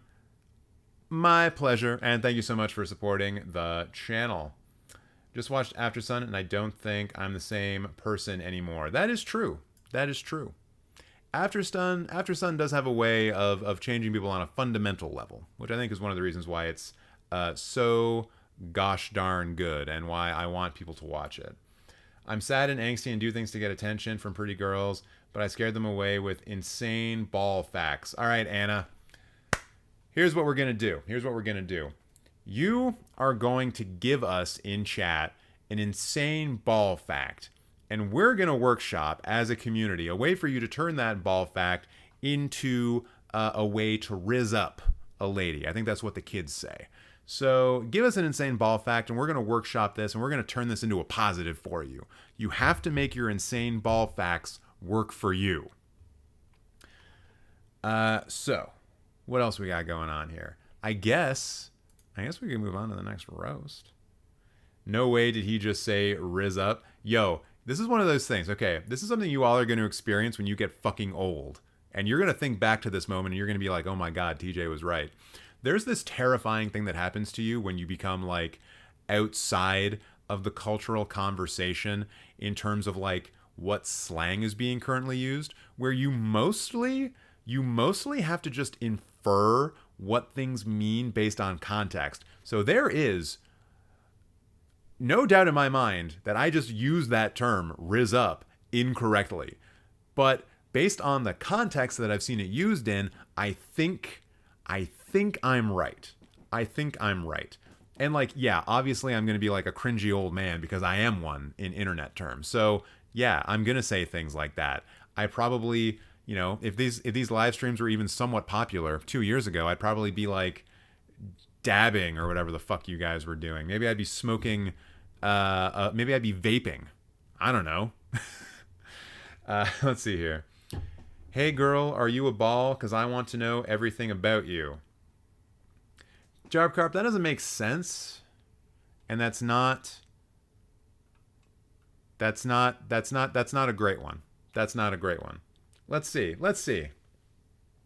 Oh wait, when you say insane ball facts, you mean football facts. Oh my God. Scottish team Motherwell won the Copa del Rey, a Spanish competition in 1927, beating Real Madrid in the final. All right. So okay, we can turn that. We can make that work. We can turn that into a rizz up line of sorts. I'm sure we can. We're all intelligent people who definitely date people in real life. Scottish team Motherwell. So they did something improbable. And they traveled a long way to do it. So it'd be something like, girl, I want to make like Motherwell. And girl, I'm going to make like Motherwell and get Real in your Copa del Rey. Bang! Panty dropper unlocked.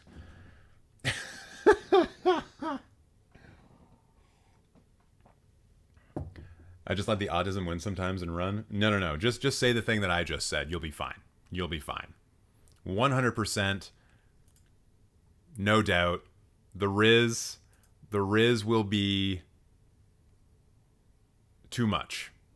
Actually, no. The Riz will be just enough. Gabe likes it. Gabe's clapping. Thank you, Gabe. I'm so glad that there are people who appreciate my particular brand of idiocy. Hey, speaking of idiocy, it's time for the Roast of Tumble44. And they just made things so fucking easy for me. How did they do that? Let's take a look at this bio. If The Walking Dead was on here, it'd be at the top of my favorites list. You know, The Walking Dead. That absolutely terrible television show that constantly can't get out of its own way. Like, holy shit. If you were to ever just show me peaks and valleys, I would probably just point to it and say, hey, look at that. It's a physical metaphor for the quality of The Walking Dead over the years. Like, holy good God. Did you guys even see the last season of The Walking Dead? Did you see it? I did. I tried to watch all of it in a day. And here's the thing. It's a great encapsulation of what The Walking Dead is. They do things for 8 episodes, they stop for a couple of months, they do other things for 8 episodes, stop for a few months, and then they do drastically different things than what they were setting up. And this was for the final season of the show. There was so many cool things that they could have done in the last season of The Walking Dead, even after what they had set up with the first 2 parts of it. But then, with the last 8 episodes, they just decided to absolutely shit everywhere. There was shit on everything. There was shit in people's mouths. There was shit on the wall. There was shit on the floor. There was shit in the pools. There was shit on the walkers. There was shit on Carl's grave. There was just shit. Omnipresent shit in those last 8 episodes of The Walking Dead. The only reason I had a good time watching those last 8 episodes is because I was so hopped up on caffeine that I was starting to lose my grip on reality. What the hell? Now we have this person, Tumble44, coming in here and being like, you know what? Walking Dead, way better than any other film that's ever existed. Jesus Christ. Grow up, man. Grow up. Also, Tumble rhymes with Bumble. Bumblebee. Transformers sucks. Gotcha. And you know what, Tumble? I guess maybe I shouldn't be so hard on you because you've only seen 198 films. I've almost seen more films than this year. But I guess it looks like you're on a path. Maybe you just haven't filled in all the films that you saw when you were a kid. Who knows? Let's look at your top 4. Marriage Story, Your Name, Halloween, and The Shawshank Redemption. And you know what? I just wish I would stop seeing The Shawshank Redemption everywhere. This makes me think that you might actually be a millennial. So many people from my generation are just like, yeah, Shawshank Redemption, that's my number 1 film. Number 1 film ever. No one can tell me any different. I just love prison movies that just don't have women in them at all. My favorite. Such a good movie about friendship. Great. I love it. It's great. I'm slowly sliding towards a Bill Clinton impersonation with that. It was subtle, but I could feel it. And Halloween is great. I'm not going to say any bad words about it.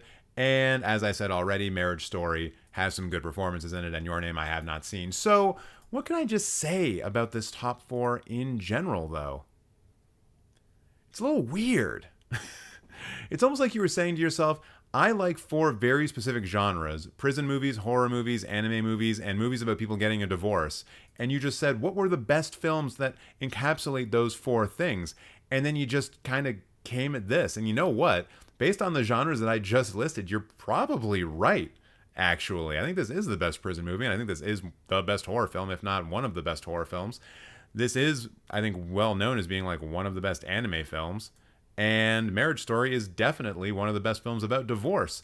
So, yeah, I guess that's kind of what you did. And then the question just remains, why are you so interested in divorces, anime, horror films, and prison? Are you thinking about doing a very specific crime, I wonder?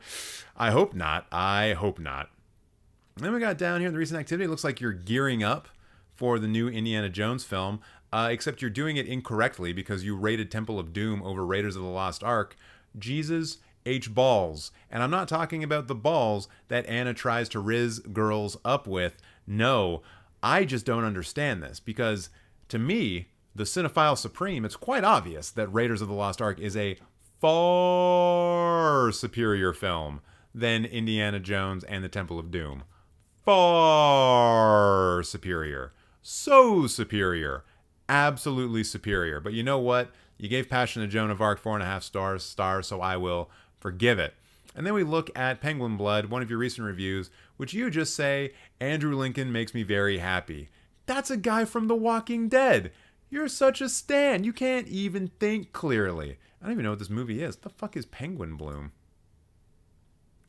Directed by Glendon Ivan, who also did these movies, none of which I have seen or heard of. Although, I mean, yeah, that's not the Mel Gibson Gallipoli, so yeah, I have no idea. But it does have Naomi Watts in it, and Andrew Lincoln. Interesting. When an unlikely ally enters the Bloom family's world in the form of an injured baby magpie they name Penguin, the bird's arrival makes a profound difference in the struggling family's life. Oh my god. What?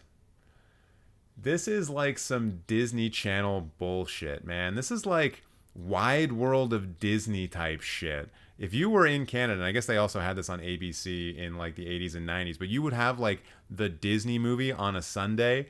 This is the kind of shit that you would see. This is what they would do there. Like replace a magpie with a dog, and you've essentially written most of the made-for-TV Disney movies from the 90s. Holy good goddamn. I could not be tortured enough to watch a film like this. And it's a Netflix film. Just lets you know the kind of quality that Netflix is going after these days. How disappointing. Ooh, there's 6 lists. By the way, no followers? No following? You're not even following me? The guy that you want to roast? Maybe this is a burner account, actually. But I guess we'll find out when we look at the lists. And they're boring. Star Wars ranked. Hey. This is actually not a bad ranking. Star Wars, Empire, The Last Jedi, Return of the Jedi, Rogue One. Hey now. Put Rogue One over Return of the Jedi, and we're doing all right. Nice. I mean, Revenge of the Sith is too high, and Solo is too high. So, like, you really fall apart here at the end, but you did get the last one correct, so good for you. And then we got MCU ranked. Don't care. MCU is mostly garbage, and we should all start acknowledging that. 2022 ranked, boring. Batman ranked, and you put the Batman first. Oh god, sad boy emo bullshit. Get out of here. Dark Knight second. Yeah, edgy bullshit. Edgy bullshit. I don't know what the fuck that voice was. And then you have like the audacity to put the Michael Keaton Batman films this low. Get out of here. These both films are better than The Dark Knight Rises. Easily clears. But then again, you do have a lot of boring opinions and a lot of boring lists, so I'm not surprised. I wonder if maybe we will actually see a half-star review here, though. Will we? Oh, The Strays is a half-star. Blonde is a half-star. Winnie the Pooh, half-star. Okay. 3 half-stars. Always like to see it. Love the idea that a film called Black Demon, which appears just to be about a black shark and stars Josh Lucas. Oh, whatever. What happened to his career? That poor guy. Yeah, I guess Black Demon is better than Blonde. All right, I'll accept it. Got a lot of Marvel stuff in here, too. Yeah, I guess you've really only ranked your Marvel stuff, eh? And just like a bunch of other blockbustery type stuff. Is the Fur Critic sleeping? Yeah. He's on the couch. He's keeping my spot warm. I was watching the Orville earlier today, so he's like, I got to keep the spot warm for where we watch the Orville, but we're not going to watch the Orville again today. So he's on a fool's errand, as most cats are. What do we got here at the, oh yeah, and like most of these I think are correct, right? You know, I think Men is maybe a little bit too low, but I'm seeing a lot of things here that I rated the same way. Yeah. 2 stars for Empire Light. That's not bad. I gave it a 3 because the cinematography and acting was so good. But yeah, it was kind of a not fantastic movie, right? All right, let's go to the top end. The Edge of 17, 5 stars. Yeah, totally. That's on the same level as Parasite. Totally. Absolutely. Of course. And is definitely a much better film than The Passion of Joan of Arc. Definitely. Of course. Who would ever deny such an obvious truth? Oh my god. Living, 4 stars. John Wick. Beau's Afraid. You know what? You're not doing terrible. You're not doing terrible for yourself. You're actually getting some of these kind of right. But I'm also kind of surprised that you're like watching films like The Passion of Joan of Arc and not being able to like, and then like just putting Searching at 4.5 stars as well. Like, this is weird to me. I would never do this. I don't think Searching is on the same level as The Passion of Joan of Arc. You know, maybe I'm a pretentious piece of shit. That's probably true. But like, I don't think that's quite right. It doesn't really square with my understanding of film history. So, yeah. Also, what is this? Oh, it's anime. It's an anime series. So those are in here too, huh? Love to see that. Is that La La Land at a 5? Wait, is it really? Oh, yeah. Look at that. The one time I was going to miss it and move on and not be angry in my life. Brent's got to come in and be like, hey, look. This is how Brent actually sounds in real life, by the way. Hey, look at that. I'm going to let TJ... The voice just gets worse and worse and worse. I'm going to let TJ know that La La Land is 5 stars. Gonna have me a fun night. And then, yeah, we get La La Land. Well, you know what I have to say about that? Fuck La La Land. Fuck that. Bullshit. What's up, Jack? Keep going. Don't stop. Well, now that I know that you like it, I'm not going to do it anymore. I'm going to have to find a better name, or a better voice that you hate. Maybe, I don't know, maybe a dumb British one, if I can ever bring myself to do a British accent on a live stream, which I won't. I will not do that. But yeah. Tumble44. I hope you watch good movies in the future, and I hope you have better film opinions as we go. But that's it. That's all. That's the Roast of Tumble44. Wasn't bad. I didn't mind that one. What do we got next? Yes. Good one coming up. What's going on in chat? Empire of Aight. Yo, Kalen. Good work. Good for you, man. The Rock is one of the best prison films. Boom, technicality.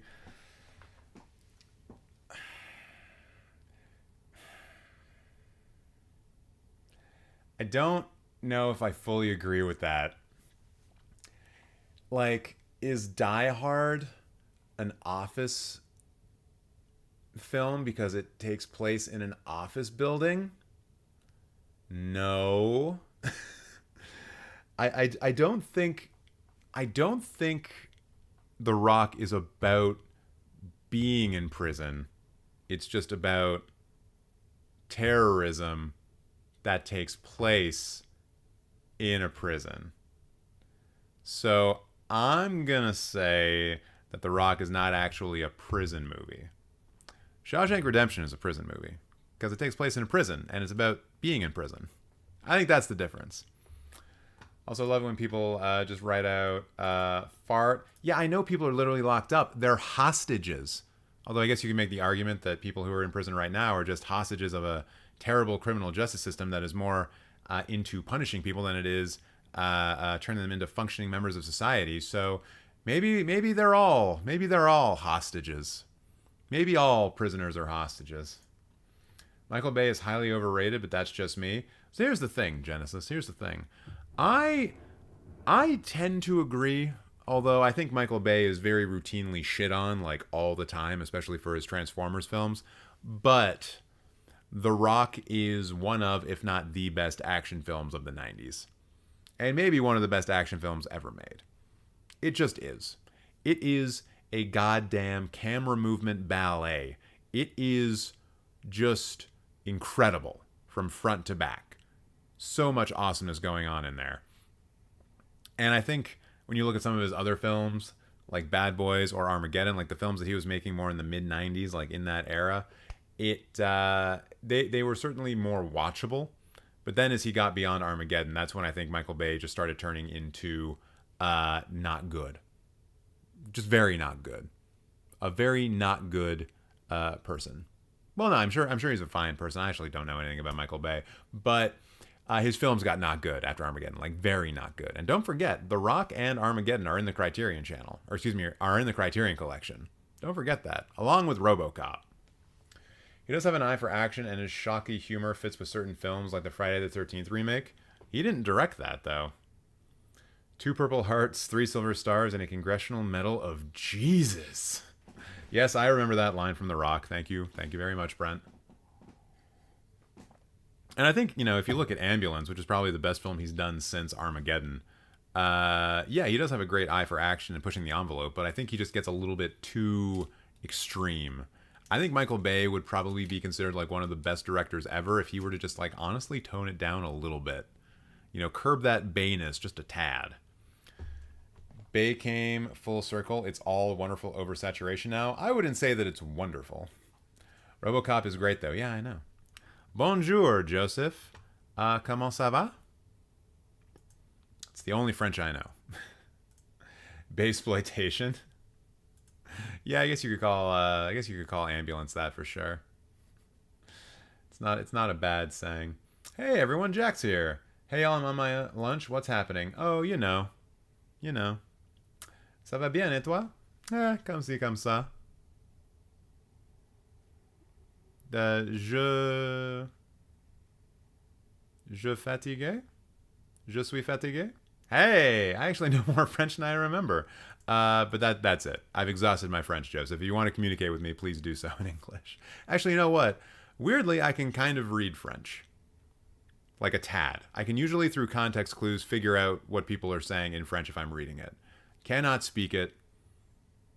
Cannot converse in it. Cannot understand it if you were to be talking to me, because I'd be like translating in my mind. But occasionally I can figure out what people are saying if they just write in French, which is weird. Anyways. Anywho's, what's next? What are we even doing in this stream? What's the point of this? What's the point of life? At least that's what I ask myself when it's time to roast Emily. Hold on, everyone. Calm the fuck down. I know you're all a bunch of horny people, but just because this is a woman with a Snapchat doesn't mean you can be creepy. Don't be fucking creepy. I'm being serious. I don't care if she has her location set as mommy issues. Don't be weird. Don't be dumb. Leave that to me. The dumb stuff. And I guess for clarity's sake, will not be contacting this person. I maybe gave that impression. That is not what I'm going to be doing. Anyways, Emily, indeed. Because in your favorite films, we have Possession. And I guess this is the girl besties thing that Anna was referring to earlier. I wonder if she actually watches Possession with her girl besties, because it's literally her IRL. I hope not. That would mean that she's psychotic, but you don't really know about people, especially the people who put Beau is Afraid in their favorite films. What part of a person says to themselves, yes, I love anxiety so much, and that I am going to declare that by putting Beau is Afraid in my favorite films? No. But then you also have Big Fish and Pan's Labyrinth. Films about killing Nazis. That's great. Well, fascists, excuse me. And Big Fish, which is about big fish. I actually don't know. Are there fascists in Big Fish? I don't think so. It's time period appropriate, right? Because, like, part of this takes place in the 40s? Maybe it's the 50s. Maybe it's post-World War II. It's probably post-World War II. In any ways, Nazis are bad, and I will never stop reminding you of that fact. What do we got going on in the recent activity? Gave a 3-star to Little Mermaid. What did they say about it? Overall, it was enjoyable and cute. I love the casting for Ariel and Ursula. However, the Lin-Manuel Miranda-ness was very present in parts and quite off-putting. She's talking about the scuttlebutt rap. She's not going to say it out loud, but she's talking about the scuttlebutt rap. Some of the music was painful to get through, while some, specifically Poor Unfortunate Souls, was so incredible. Wait, what? Some of the music was painful to get through, while some was so incredibly fun to watch. Right, the music was fun to watch. The music was fun to watch. Right. Not the musical sections, but the music. You saw the notes dance across the screen. I love the color palettes throughout the whole movie. Oh, so you're really into the color blue and washed out. And most of the characters, the bird, Sebastian, and Flounder, were just okay. All right, kind of a boring review. What about for Bodies? For someone who I assume is like 12, maybe, I can imagine Bodies being a me IRL or something like that. I hate how much I love this movie. Why do you hate that? Is it because it's very much connecting with your specific generation, with your life experiences? Have you watched Pete Davidson kill himself in real life? Have you had a crush on Lee Pace before? You know what? I understand, so never mind. Brand new cherry flavor. Was this any good? I mean, according to this wonderful review that's just lots of heart eye emojis and a what the fuck, what even is this film? Who even is that? Rosa Salazar. Huh? Parenthood, and she was an American Horror Story. He's a Libra moon. Yes. Rachel Sinoa Supremacy. Yes. If you haven't seen Shiva, baby, fucking do it. Fucking do it. What else we got going down on here? What is your popular reviews? Beau's Afraid. A tragic dumpster fire of emotions. Not a bad take. It was beautiful, terrifying, hilarious, disturbing, one of the most tolling movies to sit through. Try watching Cannibal Holocaust sometime. This is an absolute must-see if you commit to the experience. This is one of the most polarizing, intense movies, just like Asper's last films. I absolutely love this film and honestly can't wait to see it again. Well, good luck with that. Can't imagine watching Beau's Afraid again, but maybe. Maybe I will. Maybe I will. So, what do we got going on here? No lists. No lists. Uh-oh, Emily. What am I even supposed to do with this? What films did you even watch this year? Wait, isn't this wasn't actually a film. I think as someone said in the chat, it's a series, right? Yeah, 408 minutes. That ain't even no film. So you haven't even seen 21 films. You've seen 20. And you just... oh, wait, you haven't watched any movies in like a month? What are you doing? Having a life? Boo. Boo. We don't have lives here. We don't have lives here. Stop having lives. And you know what? While you are taking a break from your life and watching movies, maybe don't watch MCU trash, like Guardians of the Galaxy Volume 3. Boo. The Cinephile Supreme has declared the MCU excommunicado. Get it out of here. You also watch Juno, some Black Mirror nonsense, The Room, Ghostland. You're just like actively going out of your way to watch bad films. And then also a Serbian film the same day you watch Super Mario Bros. Movie? No, wait, this can't be right. Okay, no, you were just logging a lot of stuff. Because I can't imagine watching Beau's Afraid, turning around, going to see the Super Mario Bros. Movie, and then turning around again and watching a Serbian film like one right after the other. Holy shit, girl. Y'all are in need of some therapy immediately. Oh my gosh. All right, let's see. What do you got down here at the half stars? What are the terrible films for Uh-Oh, Emily? What makes you say uh-oh? That was an ICQ thing, wasn't it? Uh-oh. What was that? What does that sound like? If I'm wrong, someone in the chat let me know. I think it was ICQ. So old. You're not a big fan of M. Night Shyamalan, I guess, or at least that one in particular. And you didn't like a Serbian film. I'm so surprised by that you didn't like the practically a snuff film. Wait, isn't a Serbian film actually a snuff film? Milos, a retired porn star, leads a normal life, trying to make ends meet, presented with the opportunity of a lifetime to financially support his family for the rest of their lives. Milos must participate in one last mystery film. From then on, Milos is drawn into a maelstrom of unbelievable cruelty and mayhem. Right, so it's like a movie about making a snuff film, I think. Yeah. Fun for the whole family, right? G-rated film. This person watched 5 Sharknado movies? Really? Whoa, wait, there's actually a lot of half-star films here. I like it. Oh, shit, you did watch 5 Sharknado films.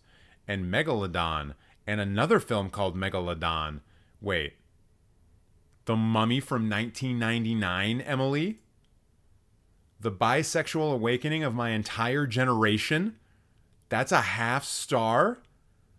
It's on the same level as the Emoji Movie, 5 Sharknado movies, Mars Needs Mom, 48 Christmas Wishes, and the shitty Paranormal Activity sequels. The Mummy. The Mummy. Look at them. Look at them, Emily. I don't even think you saw this film. There's no way someone sits down and watches The Mummy and says to themselves, oh, that's a bad movie. That movie is incredible. Great movie. What did I even rate it? Have I rated it? It's an easy 4-star. Yeah, it's an easy 4-star. No doubt. That's ridiculous. That's ridiculous. Harry-diculous. Also, a little redonkulous, if I'm being totally honest. So, what else we got going on here? Am I losing my voice? God, I hope not. I was at some wrestling shows on the weekend, 2 of them, in fact, literally yelling for like 9 hours over the course of 2 days. So maybe my throat hasn't completely healed as much as I thought it had. But what else is going on here? I'm kind of curious, like, when do the half stars end? Okay, they end right about here. And there's Captain Marvel and The Last Jedi. If I didn't know any better, I'd think you were someone with Fight Club in your top 4. Veronica's also here. The Goosebumps movie, kind of fair. Witches, Purge. There's a bunch of shitty horror movies. Yo, do not do H2O dirty like that. It is not a half-star film. Get out of here. It's a perfectly good film. You put The Exorcist 3 at a half-star. You put The Exorcist 3 at a half-star, Emily. I feel like maybe I should have been roasting you harder all along, because that is straight fucking blasphemy. Look at this movie. It's so... Okay, don't look at that part, because that might be spoiling the ending of the film. Or wait, no. Is that spoiling the ending of the film? No, it's not. Never mind. But yeah, George C. Scott, Brad Dourif, putting in some of the best work in their incredible careers. Jesus. Like, my God, this is like one of the best sequels ever made. I might even put this over like Godfather Part 2. I don't give a shit if that makes me sound like a crazy person. Exorcist 3 is incredible, and it is certainly not a half star. Oh, good golly, no. And then we got what, Jack saying that you are liking the Scream hate? No, don't hate. Don't encourage this. Scream movies are fine, especially Scream 4. That's like a solid 3 to 3.5 film.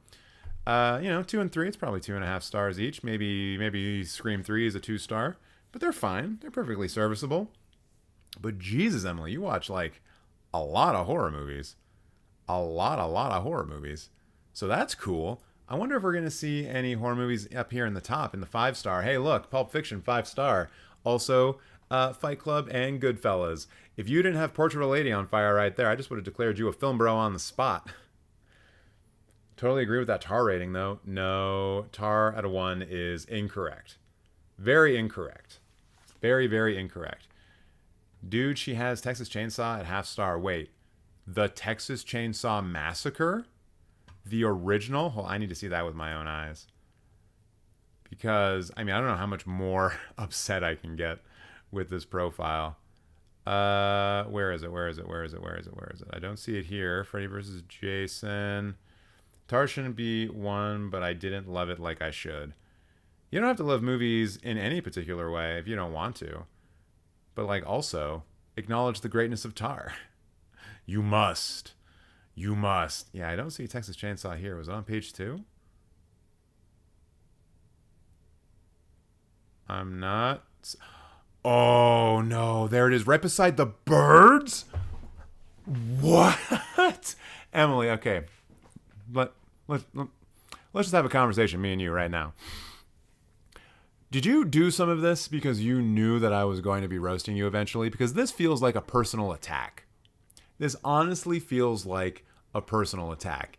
The Exorcist 3, Texas Chainsaw Massacre, the original, and The Birds at a half-star feels like a personal attack on me. TJ, hello. I am befuddled, confused, I'm livid. I want to rip my skin off and use it to suffocate you. Yeah. And then light you on fire, because this, of course, is a roast.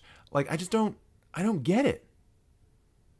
I don't get it. It doesn't make sense to me. Those are classics. Those are great movies.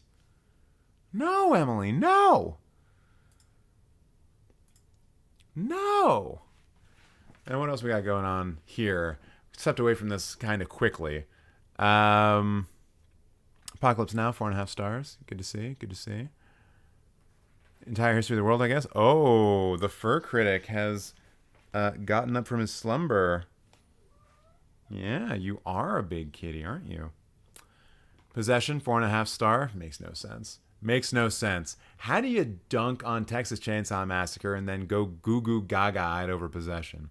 Makes no sense. But also, Emily, I will say I do appreciate the small number of 5 stars you're handing out and the exceptionally large number of half stars. Also makes me think that maybe you're just watching lots of bad movies on purpose, and stop that. Start watching more good movies, please. Okay, but Possession is amazing. I know Possession is amazing, but who watches Possession, gives that 4.5 stars, and then watches Texas Chainsaw Massacre and gives it a half? Who does that? That doesn't make any sense. In my personal experience, It makes no sense at all. I don't get it. It's so wild and weird and wacky to me. I am bemused, to say the least. At least they gave Nightmare some love. What, Nightmare on Elm Street? Is that here? Evil Dead remake 4 stars. I think I did see the original Nightmare on Elm Street here somewhere.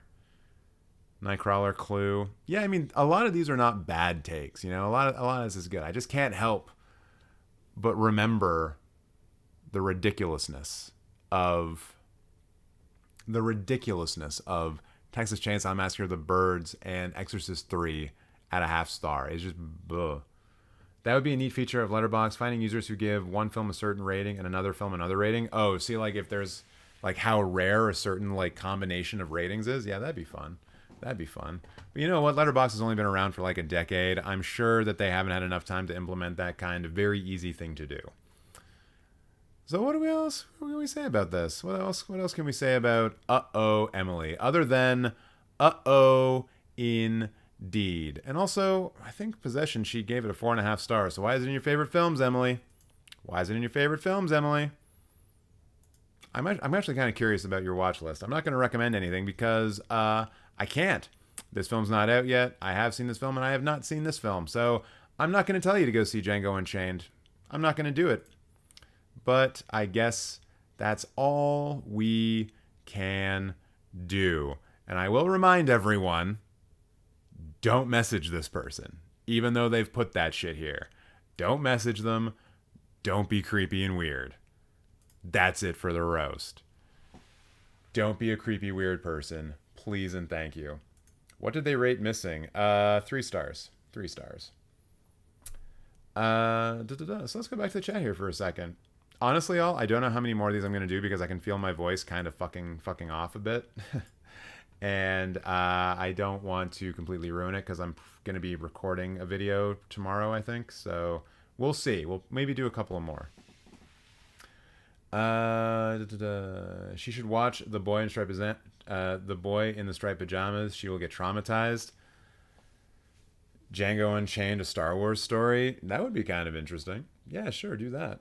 How do you manage to sit all this time? Because I get so engulfed in rage that I forget about things like walking around and being mobile. Yeah, I don't know. Honestly, I guess it's just something you learn to do when you work in an office all the time or you're a content creator. A lot of your time is spent sitting down editing stuff. So this is not out of the ordinary for me. One could say that I'm, as the old saying goes, you need to do something for 10,000 hours to become a master at it. And I am a master at sitting down. I'm quite good. Just curious, while we're in between here, was there any big film news today aside from, aside from the Superman announcement? Ooh, apparently Indiana Jones and the Dial of Destiny is going to have a good box office weekend. That will be great for people who care about that. Christina Ricci is getting a Hollywood Star Walk of Fame? Really? Huh. You got a few left in you, TJ, I believe. We shall see. Yeah, Superman Legacy. That seems to be the big movie news of the day. Oh, yeah, did anyone else here see the Five Nights at Freddy's movie trailer that came out today? Someone in the Cinemateq Discord, and by the way, if you haven't already, you should join the Cinemateq Discord, link in the description. Someone mentioned that, like, Five Nights at Freddy's have been done to death, and that this film is probably going to, like, be a fatigue type thing, probably. And for me, as someone who, like, only really knows about Five Nights at Freddy's because I sometimes see that shit pop up on, like, the Game Theory YouTube channel. I don't watch the videos, but I just know that it's this big thing. But I don't really know much about it aside from the fact that it's about, like, killer animatronic dolls or whatever. So I think there probably is a chance for that Five Nights at Freddy's movie to be, like, a good introductory point for people who just sort of, like, know about the game series but don't know everything about it or don't know anything about it. And then it's just going to live or die on how good of a horror movie it is. And based on the trailer, it looks like there's going to be some okay parts and some probably not great parts. So I'm not too excited for it. And I wonder to what degree the Five Nights at Freddy fans are going to go crazy for it. I don't know if they will or not. Evil Dead Rise. Creature designers share a better look at the Marauder. Meh. Meh. Mattel president flew to London to argue with Margot Robbie and Greta Gerwig over an off-brand Barbie scene. Man, that's money for you. That's what being a corporate CEO gets you. Oh my fucking god. So, who wants to split an Airbnb with me? Barbie's dream house is available to rent on Airbnb, and yes, it's in Malibu. If these people are not running like a screening of the Barbie film the weekend it comes out, something is wrong with this world. Something is absolutely wrong with this world. Saw X. Oh yeah, Anna, did you freak out when you heard about this? There's a new Saw movie. And I feel comfortable calling Anna out for this because I think she's the only person who has ever expressed any admiration for the Saw franchise. Look, Tobin Ball is back. Somehow. Didn't he die in at least one of the movies? Who knows? TJ Let's Airbnb Amityville House. Dory, I want to live. Thank you very much. Netflix stirs outrage for streaming James Cameron's Titanic after submersible tragedy, but the timing is a coincidence. Wait, what? Did people actually think that Netflix went out and licensed Titanic and released it because people died in a shitty submarine? Like I know that Netflix is a craven capitalist corporation that will do whatever it needs to do to make money, but like they're also not that fucking stupid. It's probable that they just had this movie on tap to be released on the service, and then they made the decision to allow it to be released. Maybe that is the thing that they could have done, but the idea that they like specifically released it to coincide with this, that's silly. And I feel like that's coming from people who don't really know how the streaming service industry how the streaming service industry works. The Flash is now a box office disaster of superhero proportions. Ooh. Yeah, I want to read more about that. Quick, all of the Ezra Miller haters, get ready. It's no secret at this point to anyone who pays even a little bit of attention to box office happenings that The Flash has underdelivered against sizable expectations. Yeah. I don't even think there's really a point to going into this. So I did read, though, that the box office mojo, or not box office mojo, the worldwide box office for this movie just passed $200 million. The worldwide box office, $200 million. That is such a failure, such a monumental failure. It's staggering, actually. Like, pretty sure Transformers Rise of the Beasts is doing way better worldwide than The Flash is, and it's not even close. In fact, why don't we take a visit? So The Flash earned 15 million. Elemental beat it, and Spider-Verse beat it.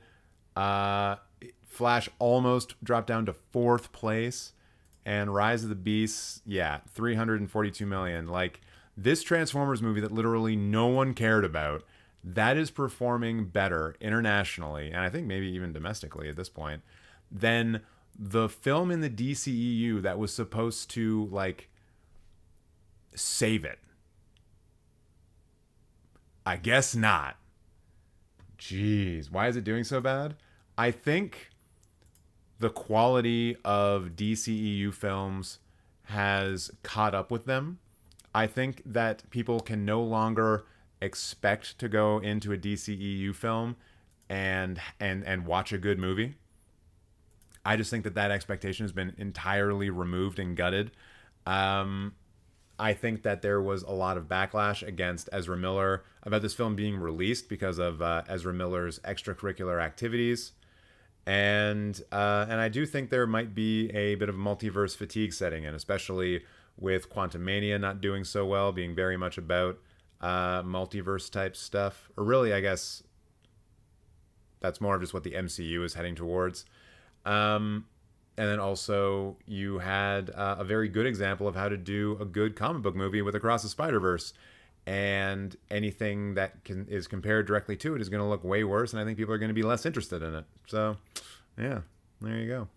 But I do think that the Ezra Miller press and also the trailers with like terrible CGI did it no favors.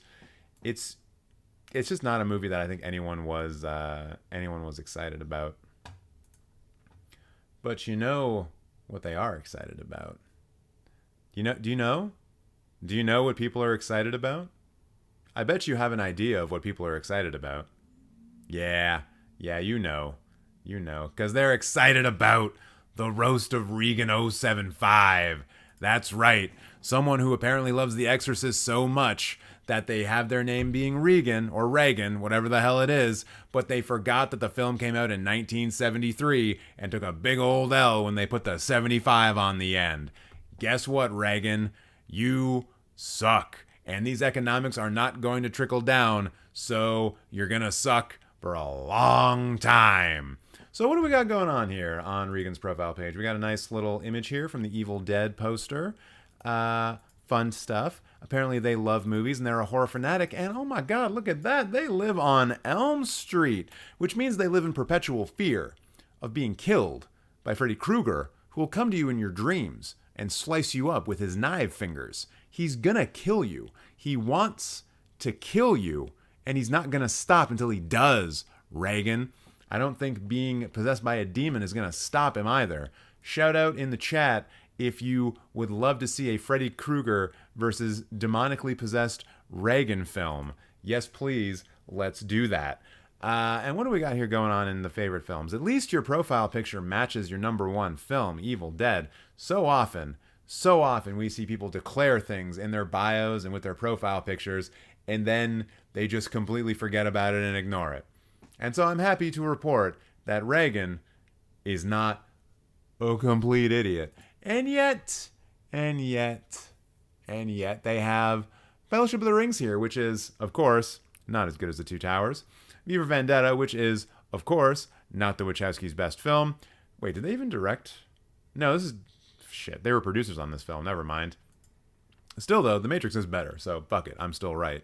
And Batman Begins, which is obviously not quite as good as The Dark Knight. So a lot of mid stuff going on here. Even Evil Dead is bested by Evil Dead 2.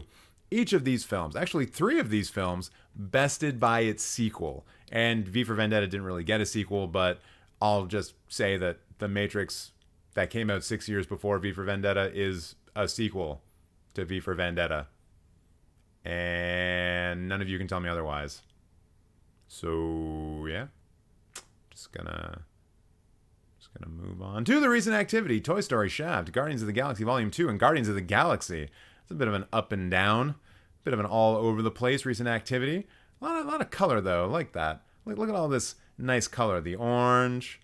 All of this green and purple and cowboy hats. That's a color. Try to tell me it's not. What are we doing here in the recent reviews, though? Terrifier. Ooh. Wait, recent reviews. Oh, yeah, recent reviews. This film draws back to the roots of cheesy horror flicks with exceptional effects, but at times awful acting, and I love this. Great. They've got no taste. But you did give The Devil's Rejects 4 stars, which is kind of low-key a pretty good movie. And I think it's Rob Zombie's best film, by a long shot. I would take this film over House with a Thousand Corpses 1,000,000 times. It's actually kind of good. It's ridiculous, and it's that kind of it's in that same vein as like the extreme horror films of the 2000s. Like, it's not a new French extremity film because it's not from France, but I think maybe Mr. Zombie was watching High Tension when he decided to make this film, or Martyrs maybe he was watching Martyrs. And your popular reviews are actually not popular, so we're going to move on from them entirely. What do we got going on here in the lists? No lists? Again, no list. You've seen 96 films this year, and you can't even make me a goddamn 2023 ranked list that I can declare boring, Reagan? Are you too busy peeing on the carpet or puking or whatever the hell it is that you do? Jeez Louise. Well, I guess we won't take much time on this, and we'll just skip right ahead to laughing at all the movies that you rated incorrectly. Starting off with not that one. Okay, no, these are mostly correct. These are mostly correct. Oh wait, no, I had them sorted by average rating. I hate it when I do that. Lowest rating, still correct. Still mostly correct.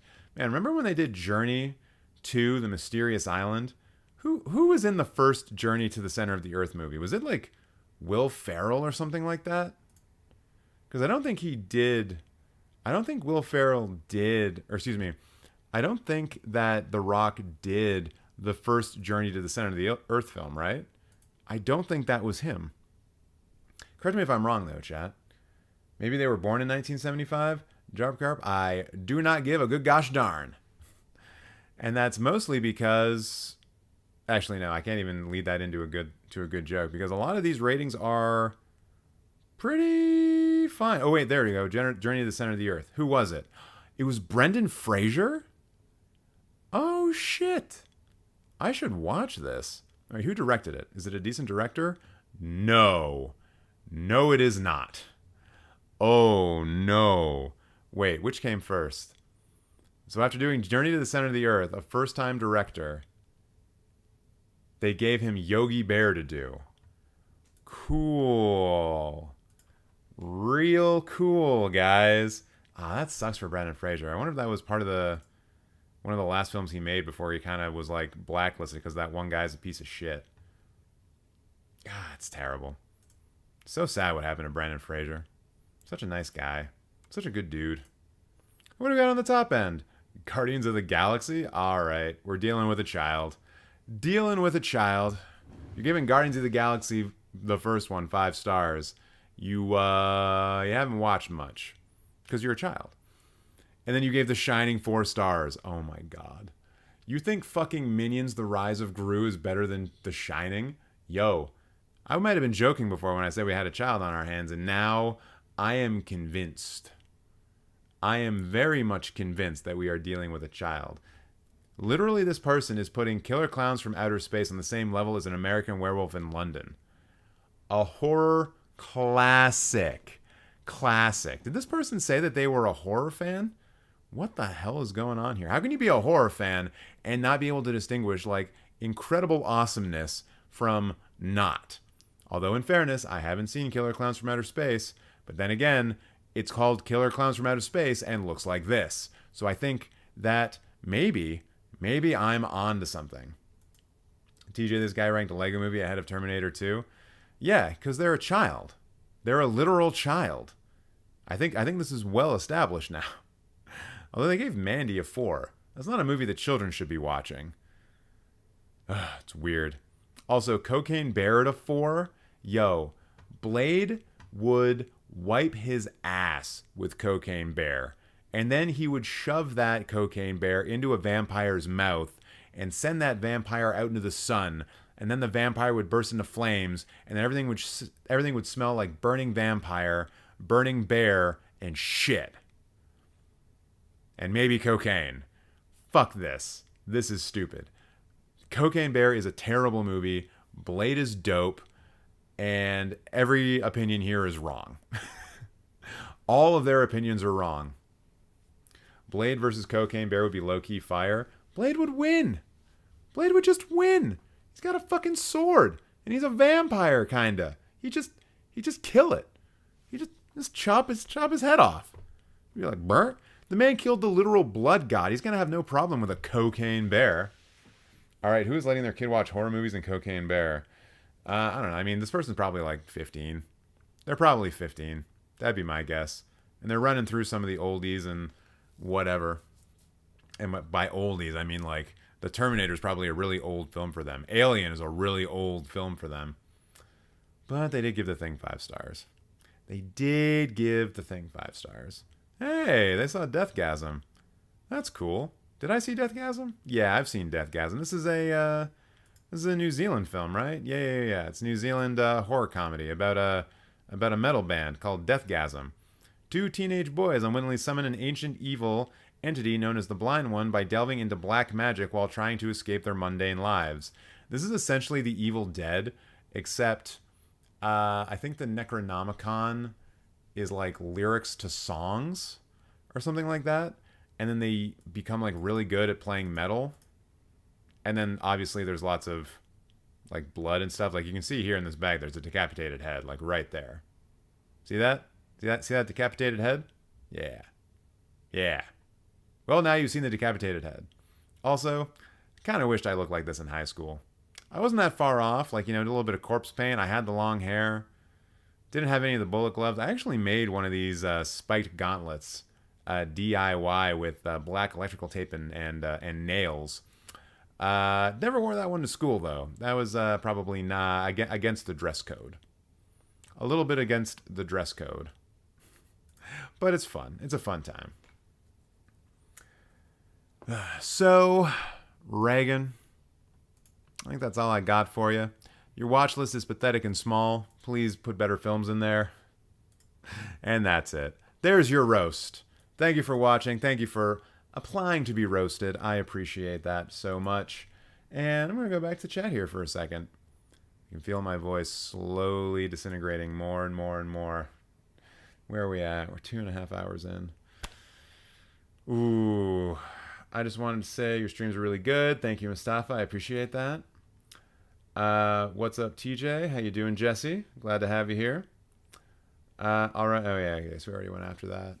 You know what? Everyone? I think I'm actually going to call it there. I'm sorry for the shorter than normal stream. I will be back on Friday, 1 p.m. Eastern Standard Time. So please come back for a good old-fashioned roasting. And hopefully my throat's a little bit not as weird. I don't know. I know it sounds like I'm like feeling okay, or like I probably sound fine, but I can definitely feel my throat just like slowly disintegrating, and I'm just gonna give it a break. And no, I have not seen Sorcerer, The Boss 05, but I intend to, because it's a William Friedkin film, and I want to see more of his work. He's a good director. So with that, everyone, thank you so much for watching. I appreciate you tuning in, and hopefully I'll see you next time on Friday, and hopefully from here to now you watch some good goddamn movies, and you tell me all about them in the Cinemateq Discord, and you like this live stream if you haven't already. That'd be cool. All right, y'all. Be excellent to one another, and fuck Matt Walsh.